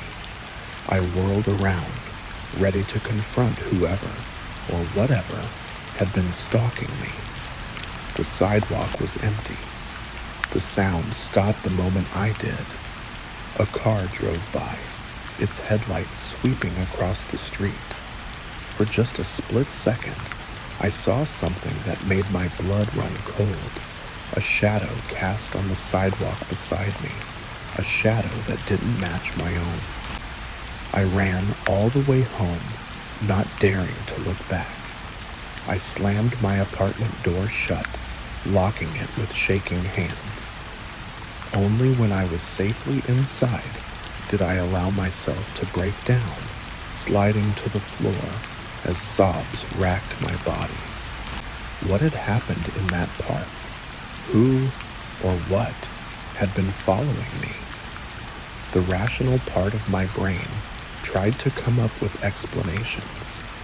Stress-induced hallucinations, an overactive imagination, maybe even a prankster. But deep down, I knew none of those fit. I didn't sleep that night. Every creak of the floorboards, every rustle of the curtains made me jump. I kept expecting to hear those footsteps outside my door, to see that impossibly tall, thin figure looming in my bedroom doorway. Morning came, and with it, a semblance of normalcy. In the harsh light of day, my experience seemed almost laughable. I went to work, trying to push the memories to the back of my mind. But as evening approached, the dread crept back in. The thought of being alone in my apartment as darkness fell was unbearable. I stayed late at the office long after everyone else had gone. When I finally left, I took a taxi instead of walking, even though my apartment was only a few blocks away. As we drove past Oakwood Park, I found myself staring out the window, scanning the shadows. For a moment, I thought I saw something, a flash of movement, a figure standing unnaturally still among the bushes. The taxi driver must have noticed my unease. "Everything okay back there?"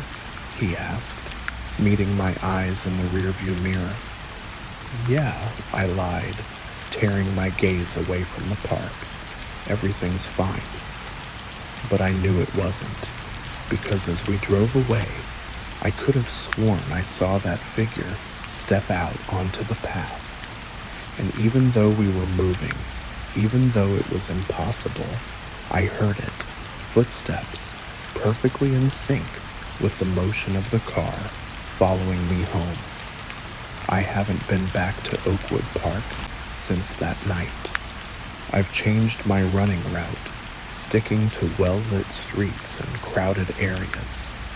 But sometimes, when I'm walking home late or lying awake in the dark, I hear it, that soft, steady rhythm of footsteps, always just out of sight, and I wonder, are they getting closer? The scratching at the window was so faint, at first I thought it was just the wind, a stray branch brushing against the glass. But as the sound grew more insistent, a chill crept up my spine. I was miles plus from civilization, alone in a cabin I'd rented for a peaceful getaway, yet something was out there in the darkness, trying to get in. And as I would soon discover, this was only the beginning of a nightmare that would push me to the brink of sanity. I'd booked the cabin on a whim, desperate for an escape from the chaos of city life and the pressure of my high-stress job. The listing had promised seclusion and tranquility, nestled deep in the woods, no neighbors for miles. It sounded perfect. The drive up had been beautiful, winding through dense forests and alongside crystal-clear streams. As I pulled up to the cabin, I felt a weight lift from my shoulders. The place was charming, if a bit rustic, a small 2-story log structure with a wide porch and large windows overlooking the wilderness. The first day was everything I'd hoped for. I hiked the nearby trails, breathed in the crisp mountain air, and spent the evening curled up by the fireplace with a good book. The silence was profound, broken only by the occasional call of a distant bird or the rustle of leaves in the breeze. It wasn't until the second night that things started to feel off. I'd gone to bed early, lulled by the peace and quiet. But sometime in the dead of night, I jolted awake, my heart pounding. For a moment, I couldn't pinpoint what had disturbed me. Then I heard it, footsteps, slow and deliberate, circling the cabin. I lay there, barely breathing, straining my ears. The footsteps completed a circuit around the house, then paused. A long moment of silence followed, broken suddenly by a sharp tap on my bedroom window. I nearly leapt out of my skin. The rational part of my brain tried to come up with explanations, probably just a branch blown by the wind, or maybe some nocturnal animal, but as I listened, I heard it again, tap, tap, tap, too rhythmic, too intentional to be anything but a person. "Hello?"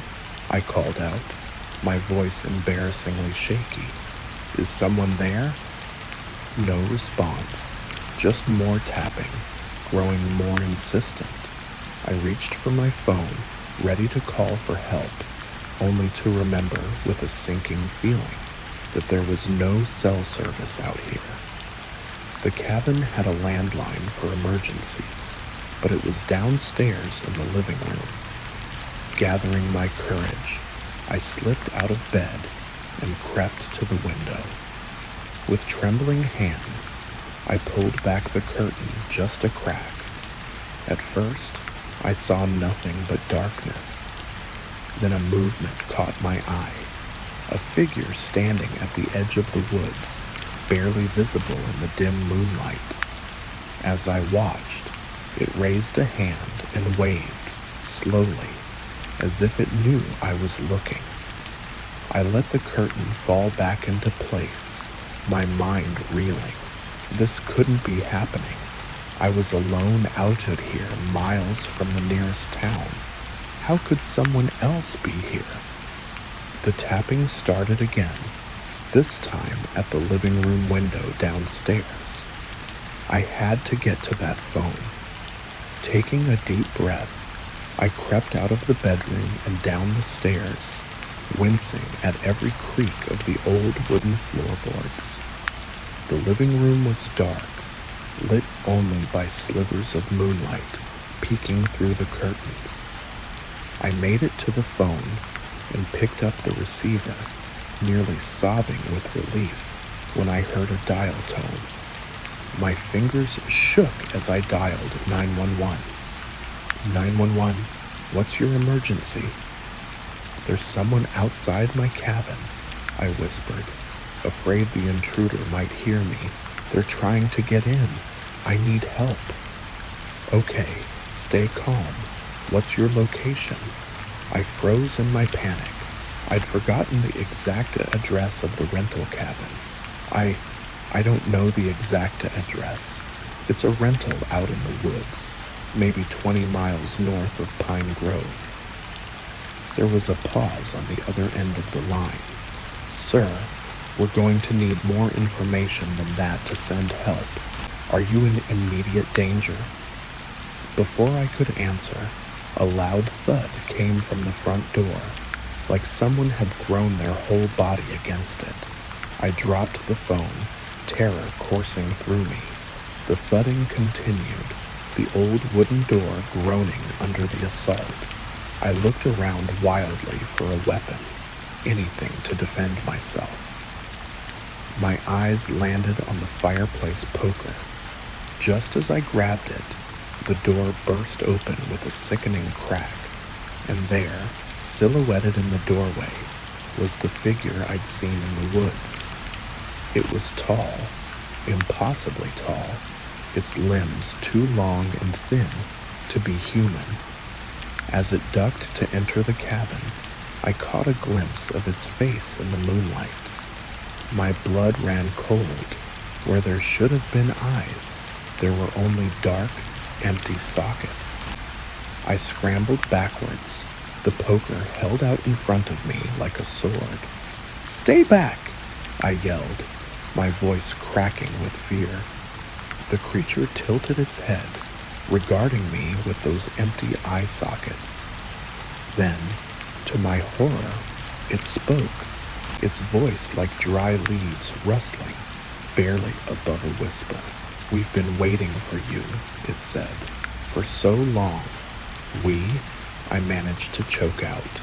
As if in answer, more figures appeared in the doorway behind the first. 3, 4, 5 of them, all with the same elongated limbs and eyeless faces.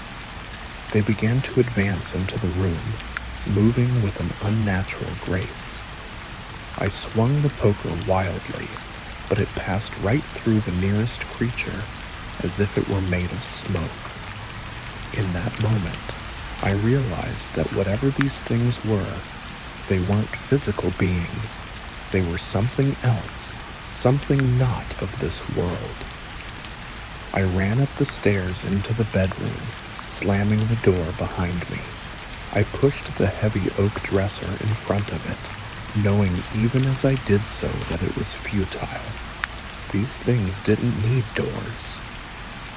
Sure enough, they began to seep into the room, passing through the walls as if they were no more substantial than mist.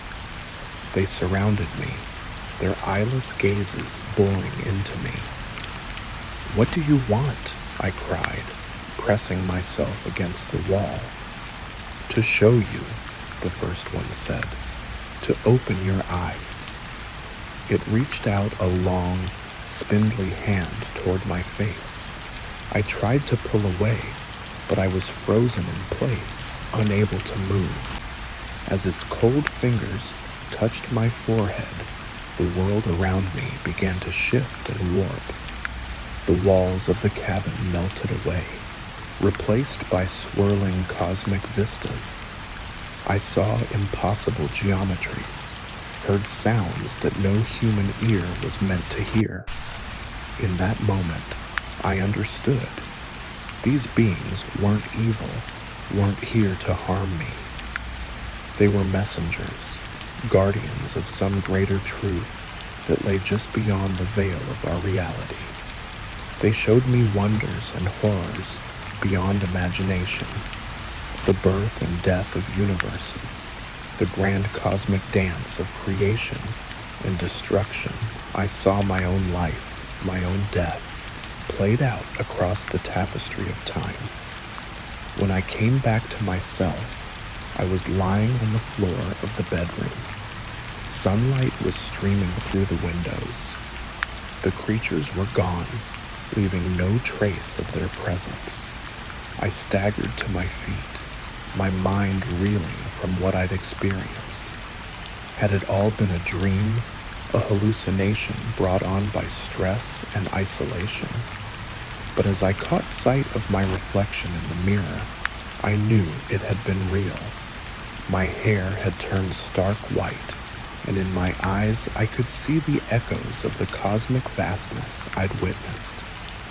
I left the cabin that day, driving back to the city in a daze. I tried to tell others what had happened, but the words always fell short. How could I describe the indescribable? In the years since, I've never been able to shake the memory of that night. Sometimes, when I'm alone in the dark, I hear those footsteps again, circling, and part of me, God help me, longs to see those eyeless faces once more, to peer again beyond the veil of our limited reality. Because once you've glimpsed the true nature of the universe, how can you ever be content with the mundane again? I know they're still out there, waiting.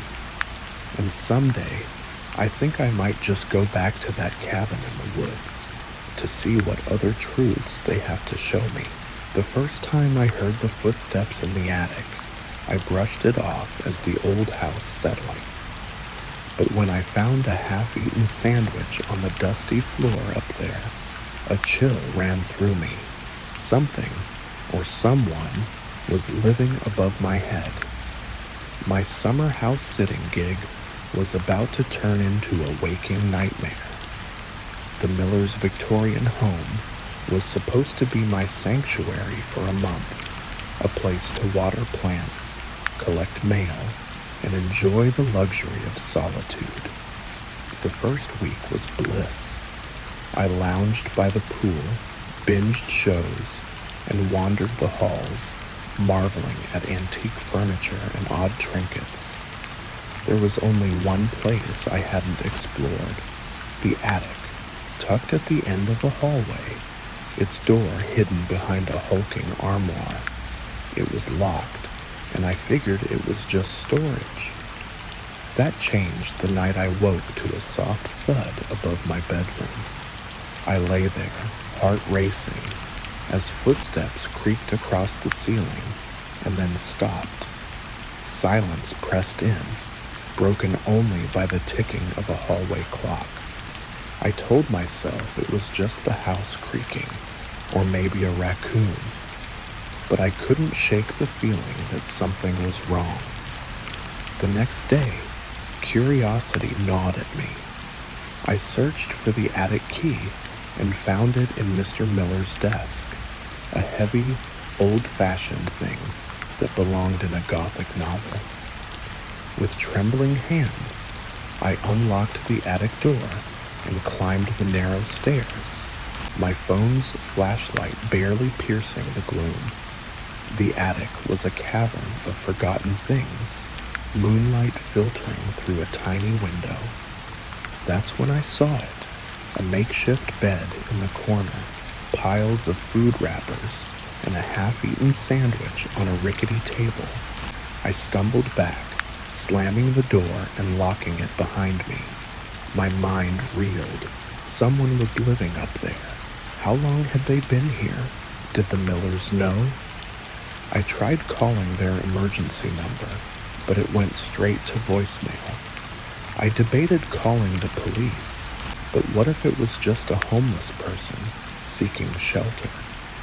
I decided to wait until morning and leave a note in the attic, asking whoever was there to leave. Sleep was impossible. Every creak, every gust of wind had me sitting bolt upright, imagining someone creeping down the attic stairs. When dawn broke, I wrote a note. I know you're here. Please leave. I won't call the police if you go quietly. Armed with the note and a kitchen knife, I returned to the attic. In daylight, the space seemed less threatening. The makeshift bed was neat, the trash gone, and the sandwich missing. Had they left, or were they just tidy? I placed the note on the bed and turned to leave, then heard a shuffling behind a wardrobe. I froze, knife clenched in my sweaty palm. "Hello?" I called, my voice trembling. "I don't want trouble. Please, just come out." Silence. Then slowly, the wardrobe door creaked open. What emerged wasn't a person. It was a creature about the size of a large dog, with too many legs, pale skin, and a face that was just a mass of writhing tentacles. I screamed. The creature keened in return and scuttled toward me, shockingly fast. I bolted, taking the stairs two at a time, slamming the attic door, fumbling with the key. I could hear its legs scrabbling against the wood. When the lock finally turned, I backed away, knife still in hand, my mind spinning. What was that thing? How long had it been here? How would I get rid of it? I spent the day in a panic, pacing and listening for any sound from above. I called the Millers again, no answer. I thought about calling the police, but what would I say? There's a tentacle monster in the attic? They'd think I was hallucinating. That night, the noises grew louder. Thumps, scratches, that awful keening. I huddled in the living room, every light blazing, TV on loud to drown out the sounds. Around midnight, the noises stopped. The silence was worse. Then I heard it, the attic door opening. I gripped the knife, eyes fixed on the hallway. Slow, dragging footsteps made their way down the stairs. A grotesque shadow appeared on the wall. Then the creature stood in the doorway, its tentacles writhing, dozens of intelligent eyes fixed on me. We stared at each other. Then, to my shock, it spoke, not with words, but directly into my mind. Thank you, it said, its mental voice gentle, for not calling others, for giving me a chance to explain. I was frozen, terrified. I mean you no harm. It continued. I am lost, far from home. I found safety here, but now I must go. Others will come looking soon. Before I could process this, the creature turned, opened the front door with one of its limbs, and paused. Forget, it said, looking back at me, for your own peace, forget what you've seen. And then it was gone, melting into the night. I wish I could say I forgot, that I went back to normal, but how do you forget something like that? Sometimes, on quiet nights, I look up at the stars and wonder, are they out there? Will they ever return to the attic, where for a brief time one found refuge? I never told the Millers, never told anyone, until now. But I know I'll never look at an attic the same way again. The first time I noticed the car, I thought nothing of it. Just another vehicle in the office park's lot, unremarkable in every way. But as the nights wore on and it remained there, always in the same spot, always occupied, a chill crept up my spine. Little did I know that seemingly innocuous car was about to turn my quiet night shift into a terrifying game of cat and mouse. I'd been working the graveyard shift at Meadowbrook Office Park for about 6 months. It wasn't glamorous, but it paid the bills and gave me time to work on my writing. The massive complex was eerily quiet at night, just the hum of fluorescent lights and the occasional whir of the cleaning crew's equipment. My routine was simple. Clock in at 11 p.m., make my rounds every hour, and spend the time in between at the security desk, alternating between watching the cameras and pecking away at my laptop. Excitement in this line of work usually meant trouble, so I preferred the mind-numbing boredom. The car first appeared on a Tuesday, a nondescript sedan, dark blue or maybe black, hard to tell under the orange glow of the parking lot lights.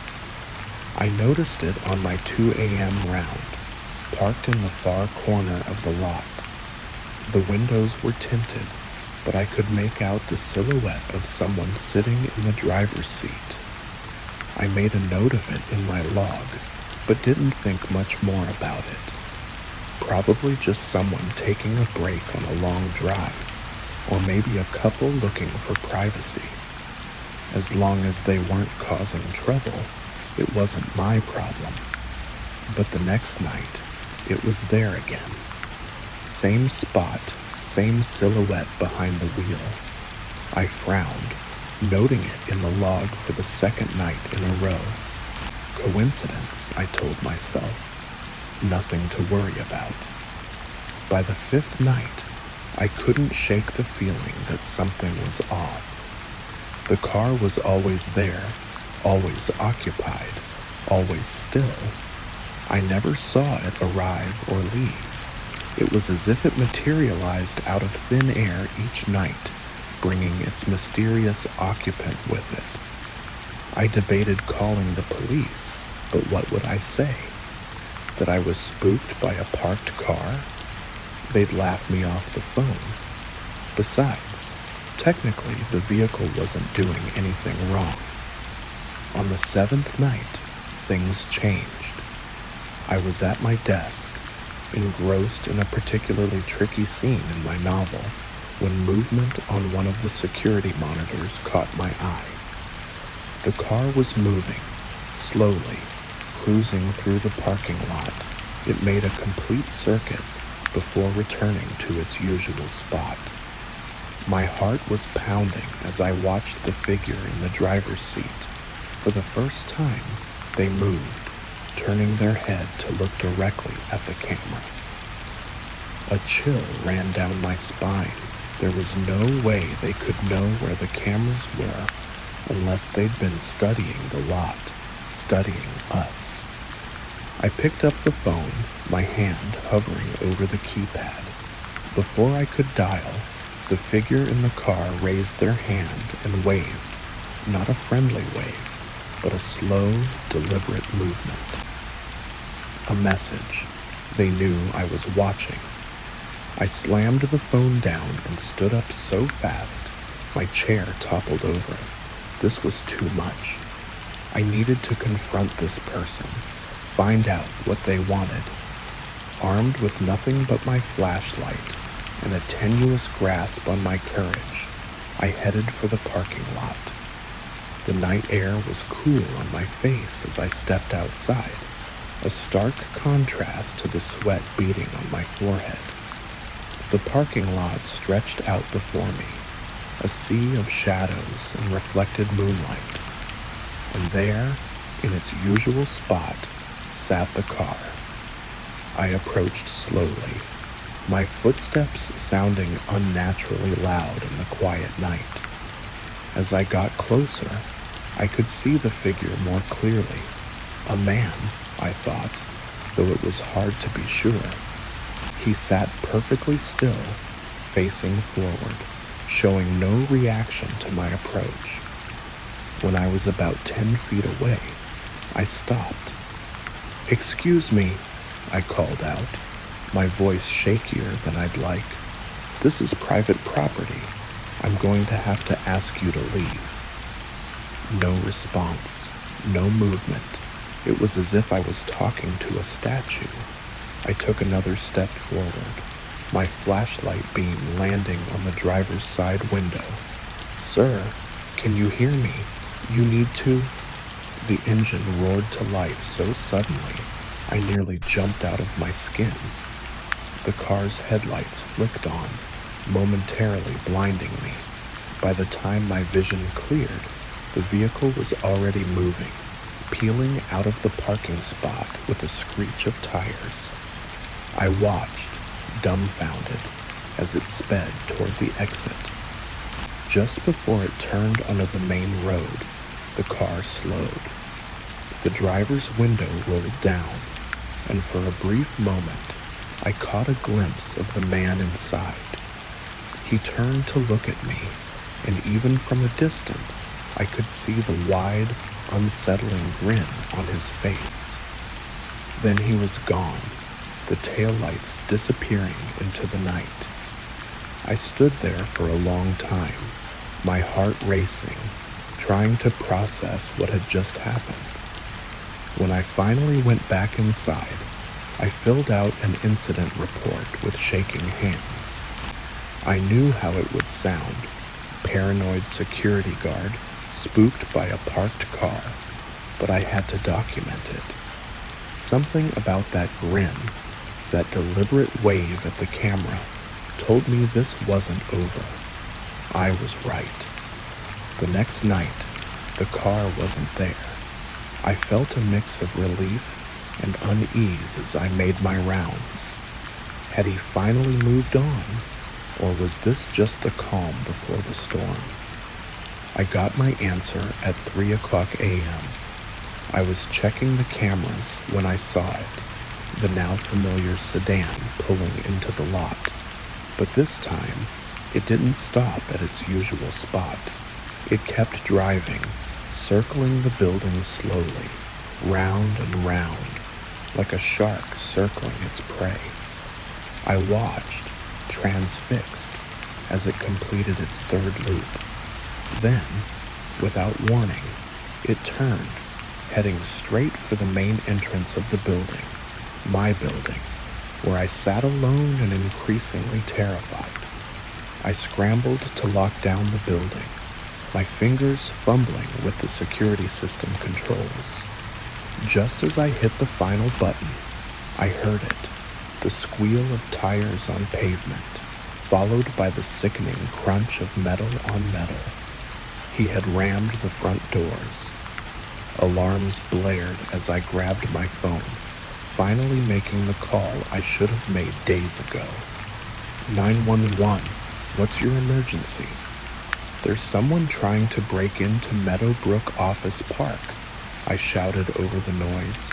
He's rammed his car into the building. Please send someone quickly. I could hear the car's engine revving, the sound of the man trying to dislodge his vehicle from the mangled doors. Any second now, he'd break through. Sir, stay calm. Officers are on their way. Are you in a safe location? Safe? Was anywhere safe from this madman? I'm in the security office, but I don't think another crash cut me off. He was through the doors.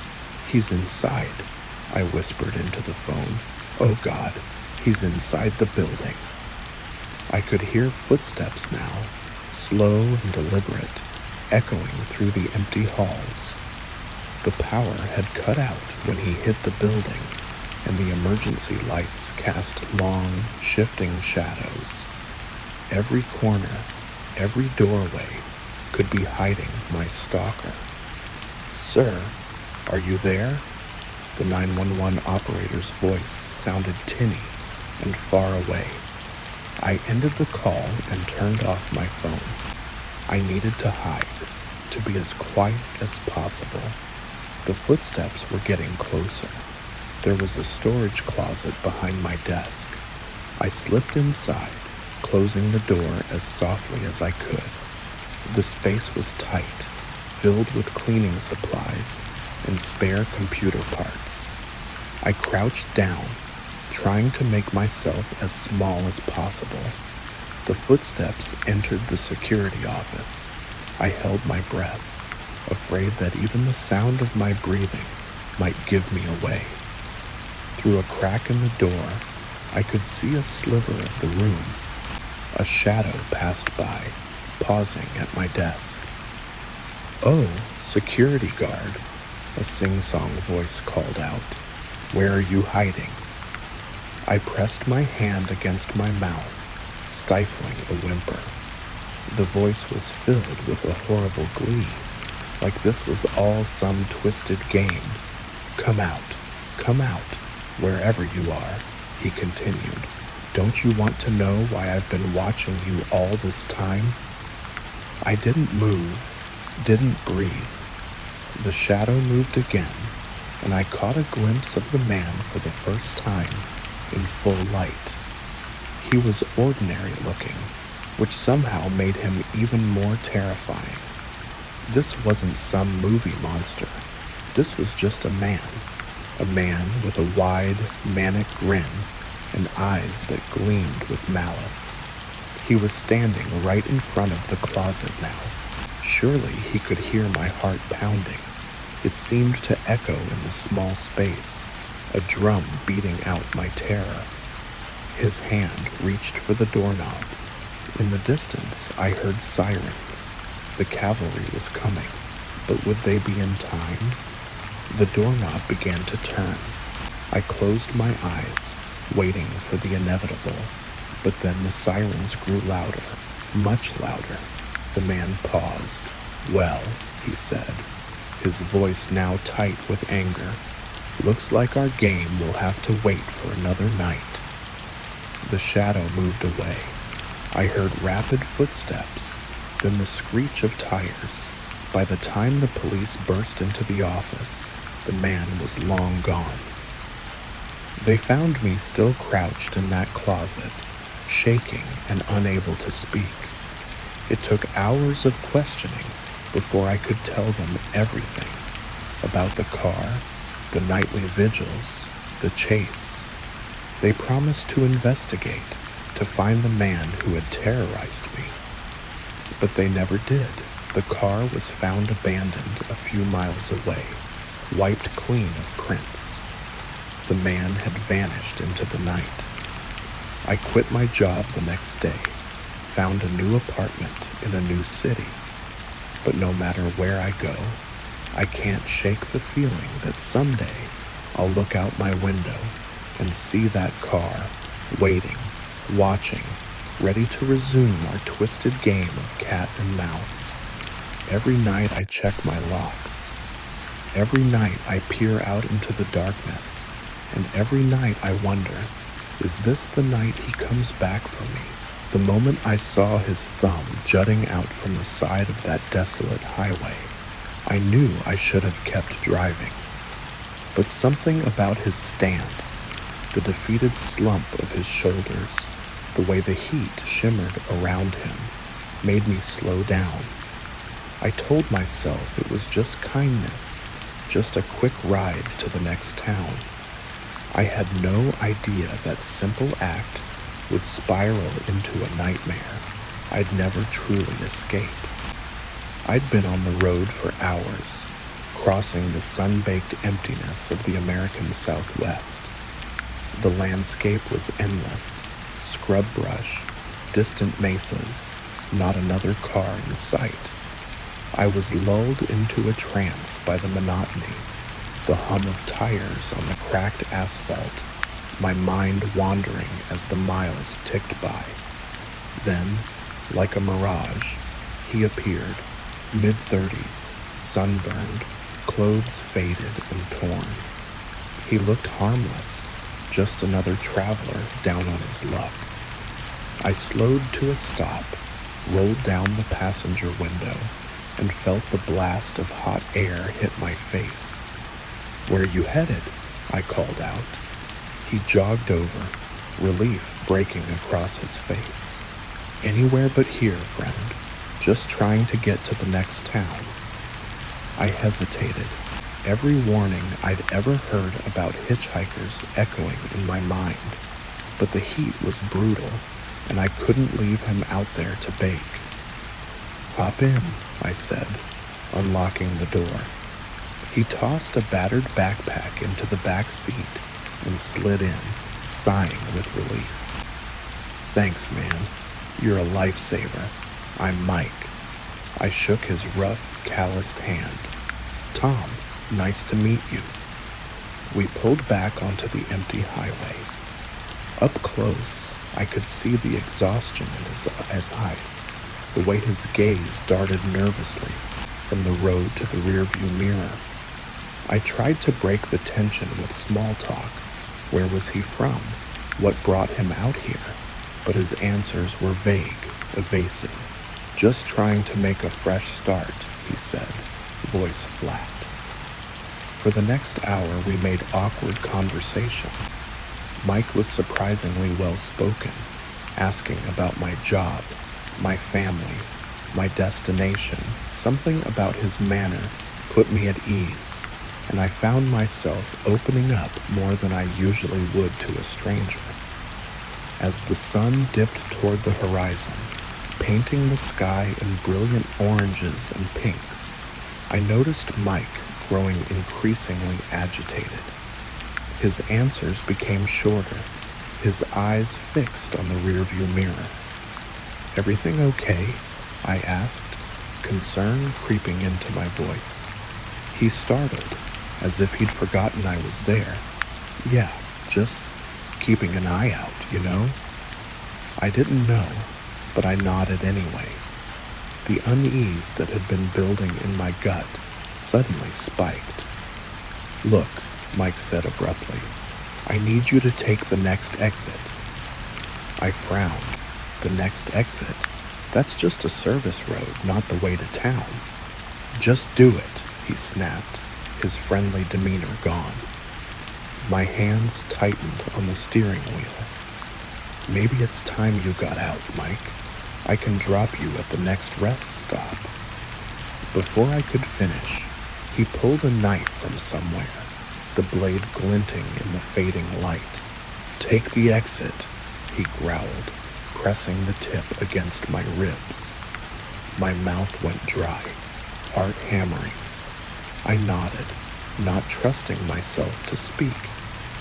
We bumped along the poorly maintained service road, the landscape growing more rugged. My mind raced. Should I try to grab the knife, crash the car? But any sudden move could be fatal. "Keep driving," Mike instructed, voice tight, "and don't try anything stupid." We drove in tense silence for what felt like hours, but was probably only minutes. Finally, Mike spoke again. "Pull over here." I did as I was told, bringing the car to a stop in a small clearing surrounded by boulders. The engine ticked as it cooled in the rapidly chilling desert air. "Get out," Mike ordered, gesturing with the knife. On shaky legs, I exited the car. Mike followed, keeping the knife trained on me.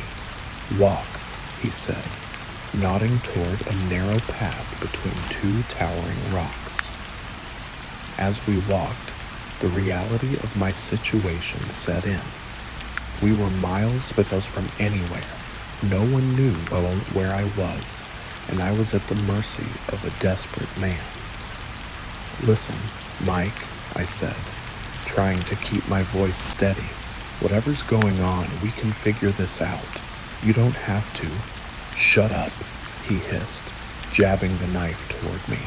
"Just keep walking." We emerged into another clearing, this one dominated by the rusted shell of an old trailer. Mike marched me toward it, kicking open the creaky door. "Inside," he ordered.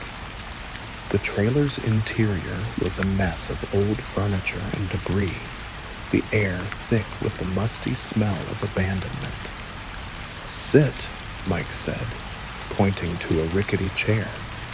As I sat, he began to pace, running a hand through his hair. He looked wild, desperate. "I'm sorry," he muttered, more to himself than to me.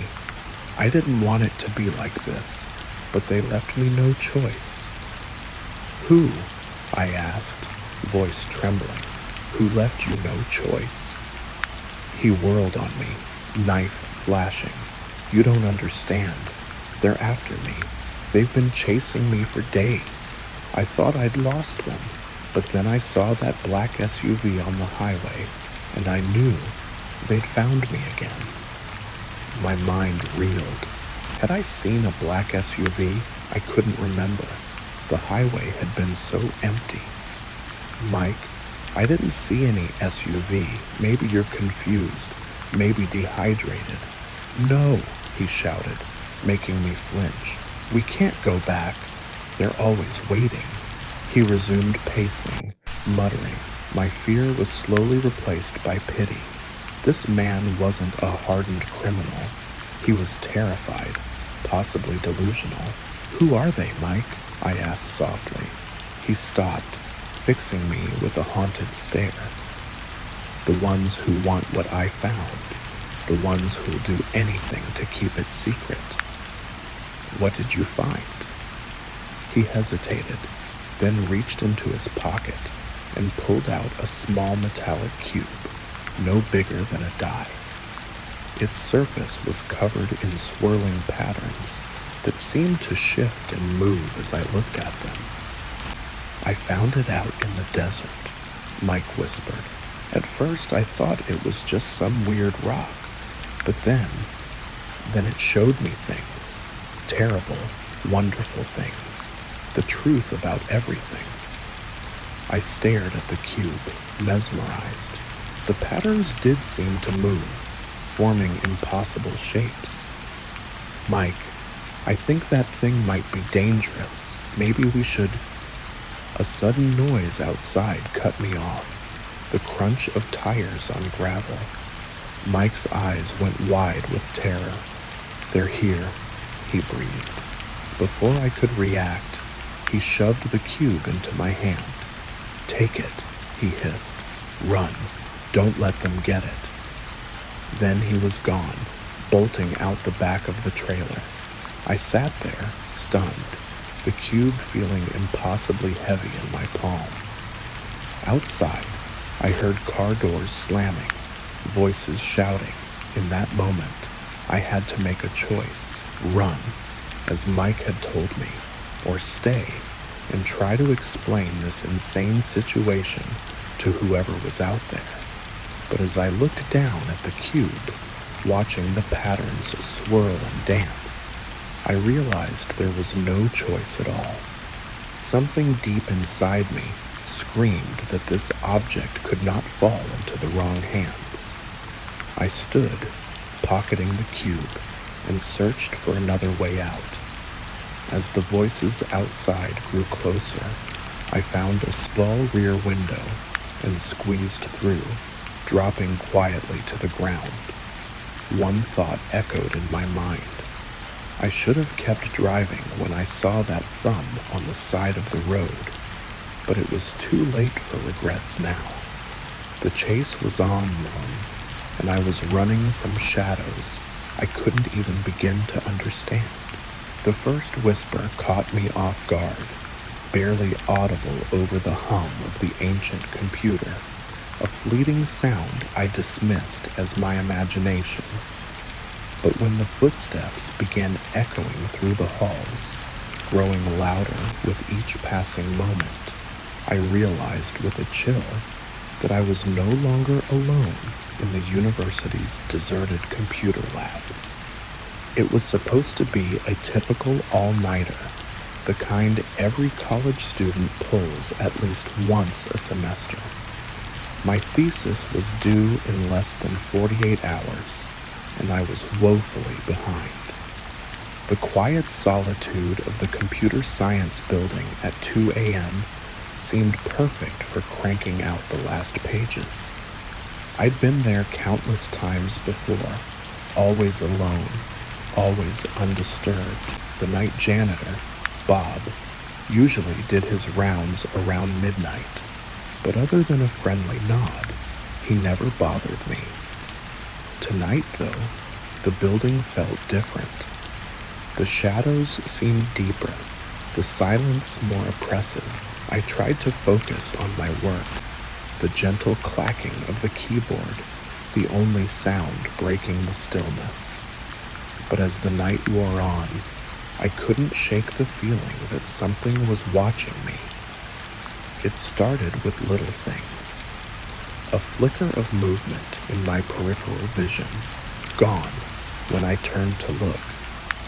The sensation of breath on the back of my neck, even though I was alone in the room. I chalked it up to exhaustion and too much caffeine, forcing myself to keep typing. Then came the whisper, so faint at first, I thought it was just the wind outside. But there it was again, a little louder this time, words I couldn't quite make out, spoken in a voice that sent shivers down my spine.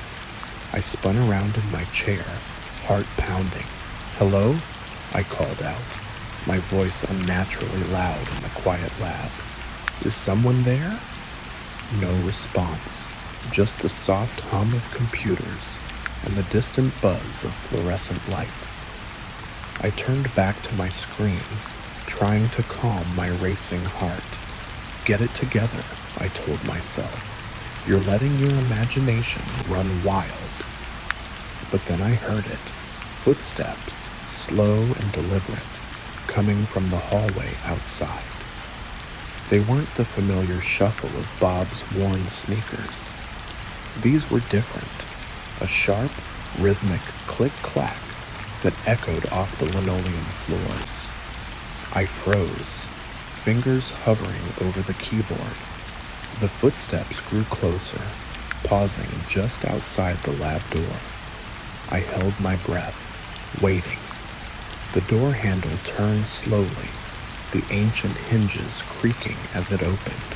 I spun around, expecting to see a security guard or maybe a fellow student, but there was no one there. The doorway gaped open, revealing only the darkened hallway beyond.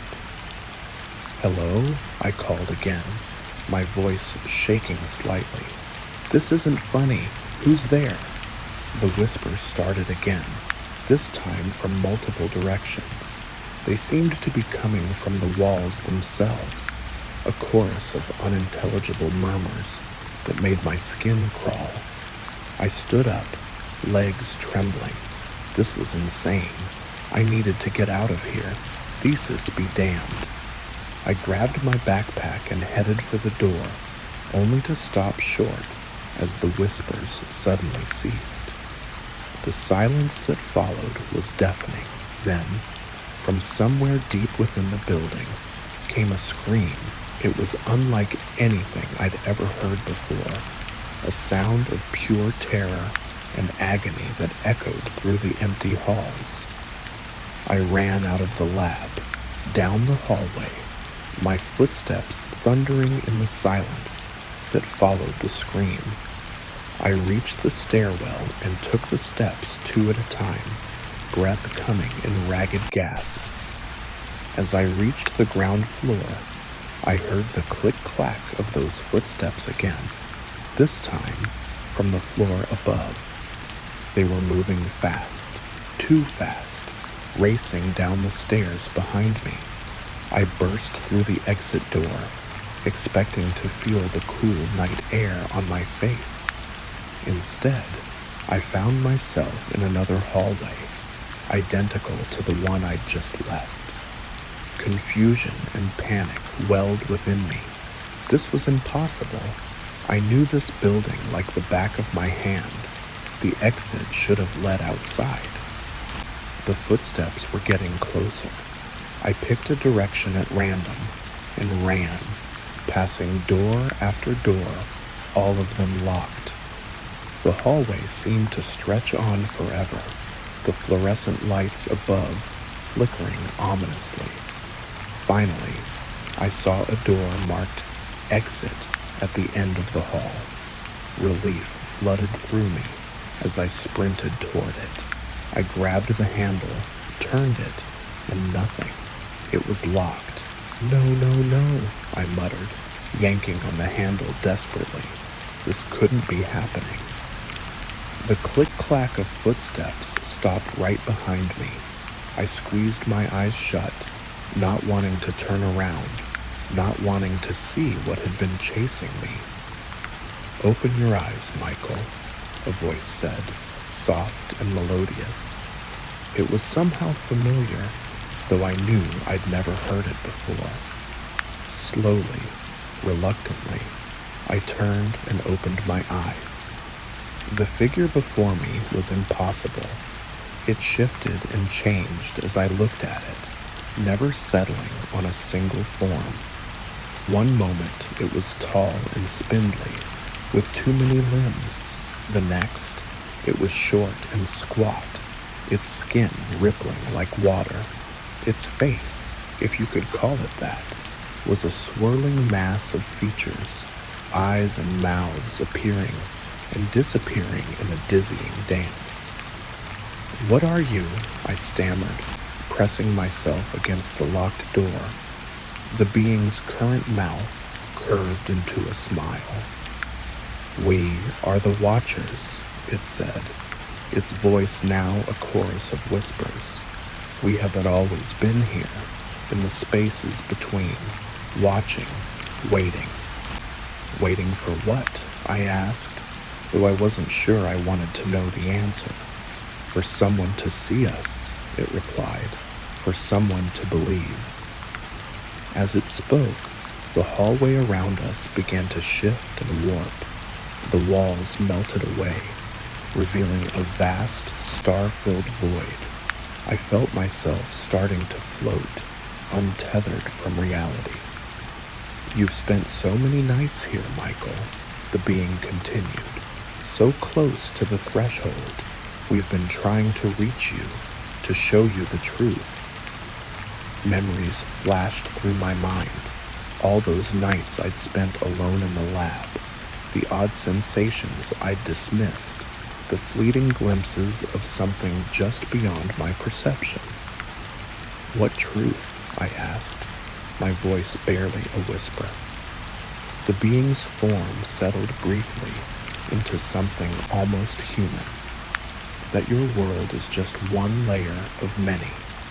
That there are wonders and terrors beyond your wildest imagination, just waiting to be discovered.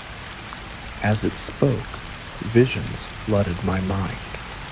I saw impossible cities, built in the spaces between stars, creatures that defied description, roaming through dimensions I couldn't comprehend. I saw the history of the universe unfold in an instant and glimpsed futures that left me breathless with awe and terror. Why me? I managed to ask, my mind reeling from the onslaught of information.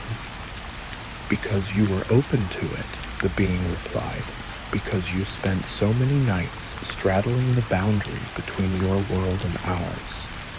The veil between realities is thin in places like this, where human minds push themselves to their limits. I thought about all those late nights in the lab, the way my perception would shift after hours of staring at code, the strange ideas that would come to me in the early hours of the morning. What happens now? I asked, surprised by how calm I felt. The being's form rippled again, its multitude of eyes fixing on me. That's up to you, Michael. You can forget this, return to your world and your limited perception, or, I prompted, or you can come with us, learn the secrets of the universe, become more than you ever dreamed possible. I hesitated. Part of me was screaming to run, to forget all of this and return to the safety of my normal life. But a larger part, the part that had always pushed me to learn more, to question everything, was thrilled at the prospect. Will I be able to come back? I asked. The being's laugh was like the tinkling of distant bells. Oh, Michael, once you've seen beyond the veil, there's no going back. Not really. You'll always know what's out there, always feel the pull of the infinite. I took a deep breath, looking around at the star-filled void that had replaced the familiar hallways of the computer science building. In that moment, I knew my life would never be the same. Okay, I said, surprised by the steadiness of my voice. I'm ready. The being's form shifted one last time, extending what might have been a hand toward me. As I reached out to take it, I felt the last tethers of my old reality slip away. In that instant, as I stepped across the threshold into a universe of infinite possibilities, one final thought flashed through my mind. I really should have just gone home when the first whisper caught my attention. But then again, where would the fun in that be?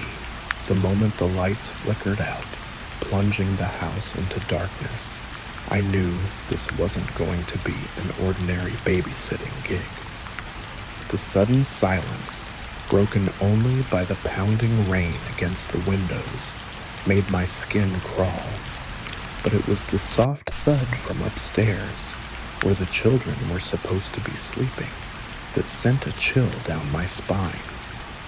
Little did I know, this was just the beginning of a night that would push me to the brink of terror. I'd been babysitting for the Thompsons for about 6 months.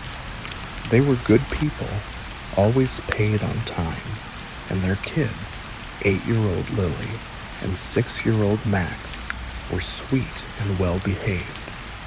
It was an easy gig, usually just dinner, a little TV, and then tucking the kids into bed before I spent the rest of the night doing homework or watching Netflix. That particular Friday night started like any other. Mr. and Mrs. Thompson left for their date night around 7 o'clock p.m., leaving me with instructions to have the kids in bed by 9. We had pizza, played some board games, and then I herded them upstairs for baths and bedtime stories. By 9:30, both kids were tucked in and, I thought, fast asleep. I settled onto the living room couch with my laptop, ready to catch up on some essays I had due. That's when the storm hit. It came out of nowhere, the sky opening up with a fury that made the windows rattle. Lightning flashed, followed almost immediately by a deafening crack of thunder. The lights flickered, once, twice, and then went out completely. I sat there in the sudden dark, heart pounding. Power outages weren't uncommon during storms, but something about this felt different. The air seemed charged, heavy with a tension I couldn't explain. That's when I heard it, a soft thud from upstairs, followed by what sounded like footsteps. My first thought was that the thunder had woken one of the kids. I grabbed my phone, using its flashlight to navigate through the dark house. "Lily? Max?" I called as I climbed the stairs. "It's okay, guys. It's just a storm." No response. The upstairs hallway was pitch black, my phone's light barely cutting through the gloom. I approached Lily's room first, pushing open the door slowly. "Lily," I whispered, shining the light toward her bed. My blood ran cold. The bed was empty, the covers thrown back as if she'd left in a hurry. Trying to quell the rising panic in my chest, I turned to Max's room. Please be there, I thought desperately. Please just be hiding from the storm. But Max's bed was empty too. Both children gone. "Lily, Max," I called, my voice echoing through the empty hallway. "This isn't funny. Come out now." Silence. Just the relentless pounding of the rain and the occasional rumble of thunder. I searched every room upstairs, growing more frantic with each empty space. They weren't in the bathroom, not in their parents' room, not in any of the closets. It was as if they had vanished into thin air.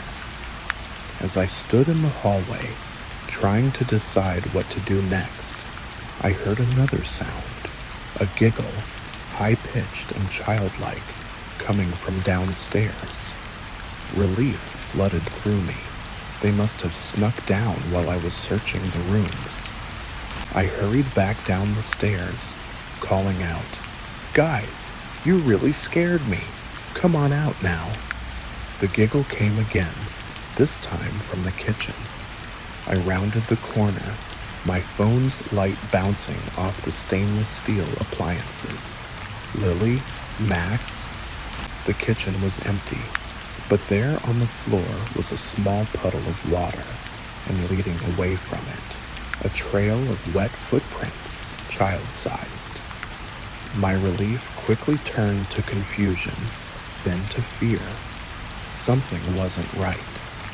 The footprints led to the basement door, which stood slightly ajar.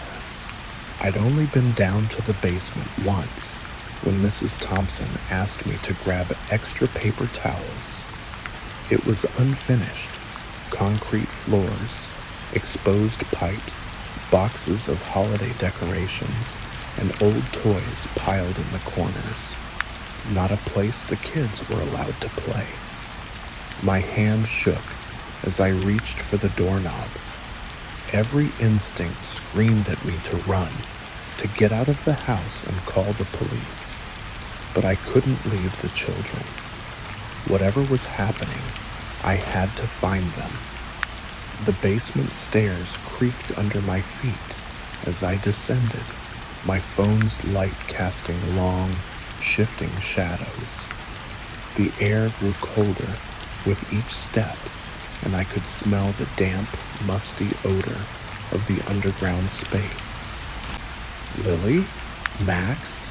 I called again, my voice sounding small and frightened even to my own ears. "Please come out. You're not in trouble, I promise." A rustling sound came from behind a stack of boxes. I moved toward it slowly, heart pounding so hard I thought it might burst from my chest. "Guys?" I whispered, peering around the boxes.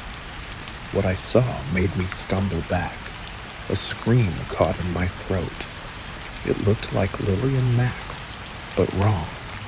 Their skin was pale, almost translucent, their eyes too large and dark in their small faces. They stood unnaturally still, water dripping from their soaked pajamas. "What's going on?" I managed to stammer. "What happened to you?" They smiled in unison, an eerie, too-wide grin that sent shivers down my spine. When they spoke, it was with one voice, a sound that seemed to come from everywhere and nowhere at once. "We went for a swim," they said. "Won't you join us?" I shook my head, backing away slowly. This couldn't be real. I must have fallen asleep on the couch. This was just some bizarre nightmare. The children, or whatever they were, took a step forward. "Don't you want to play with us, Sarah?"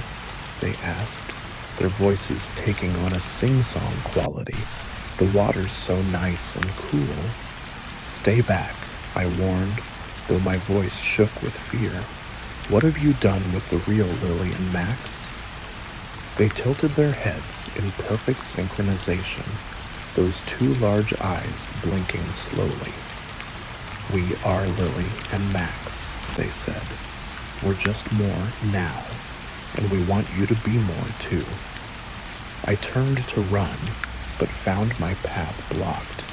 Standing at the bottom of the stairs was a figure, tall and thin, its features hidden in the shadow. Water dripped from its long, spindly limbs, forming a puddle on the concrete floor. "Who are you?" I asked, my voice barely above a whisper. "What do you want?" The figure said nothing, but I heard its voice in my head, a sound like rushing water and grinding stones. "We are the beneath," it said. "We have always been here, in the dark places, the wet places, waiting." "Waiting for what?" I asked, though I feared I already knew the answer.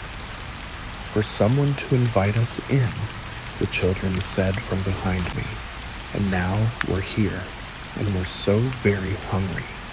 I looked frantically around the basement, searching for any means of escape. My eyes landed on a small window set high in the wall. It would be a tight squeeze, but it might be my only chance. I feinted to the left, then sprinted right, aiming for a stack of boxes beneath the window. Behind me, I heard the patter of small feet and the heavier tread of the tall figure. I scrambled up the boxes, my fingers scrabbling at the window latch. Just as I felt long, cold fingers grip my ankle, the window popped open. I pulled myself through, feeling my shirt tear on the rough edge of the window frame. I tumbled onto the wet grass outside, the rain still coming down in sheets. I ran across the backyard, through the gate, down the street. I didn't stop until I reached the police station, soaked to the bone and gasping for breath, unable to explain what had happened, only that I would never, ever babysit in that house again.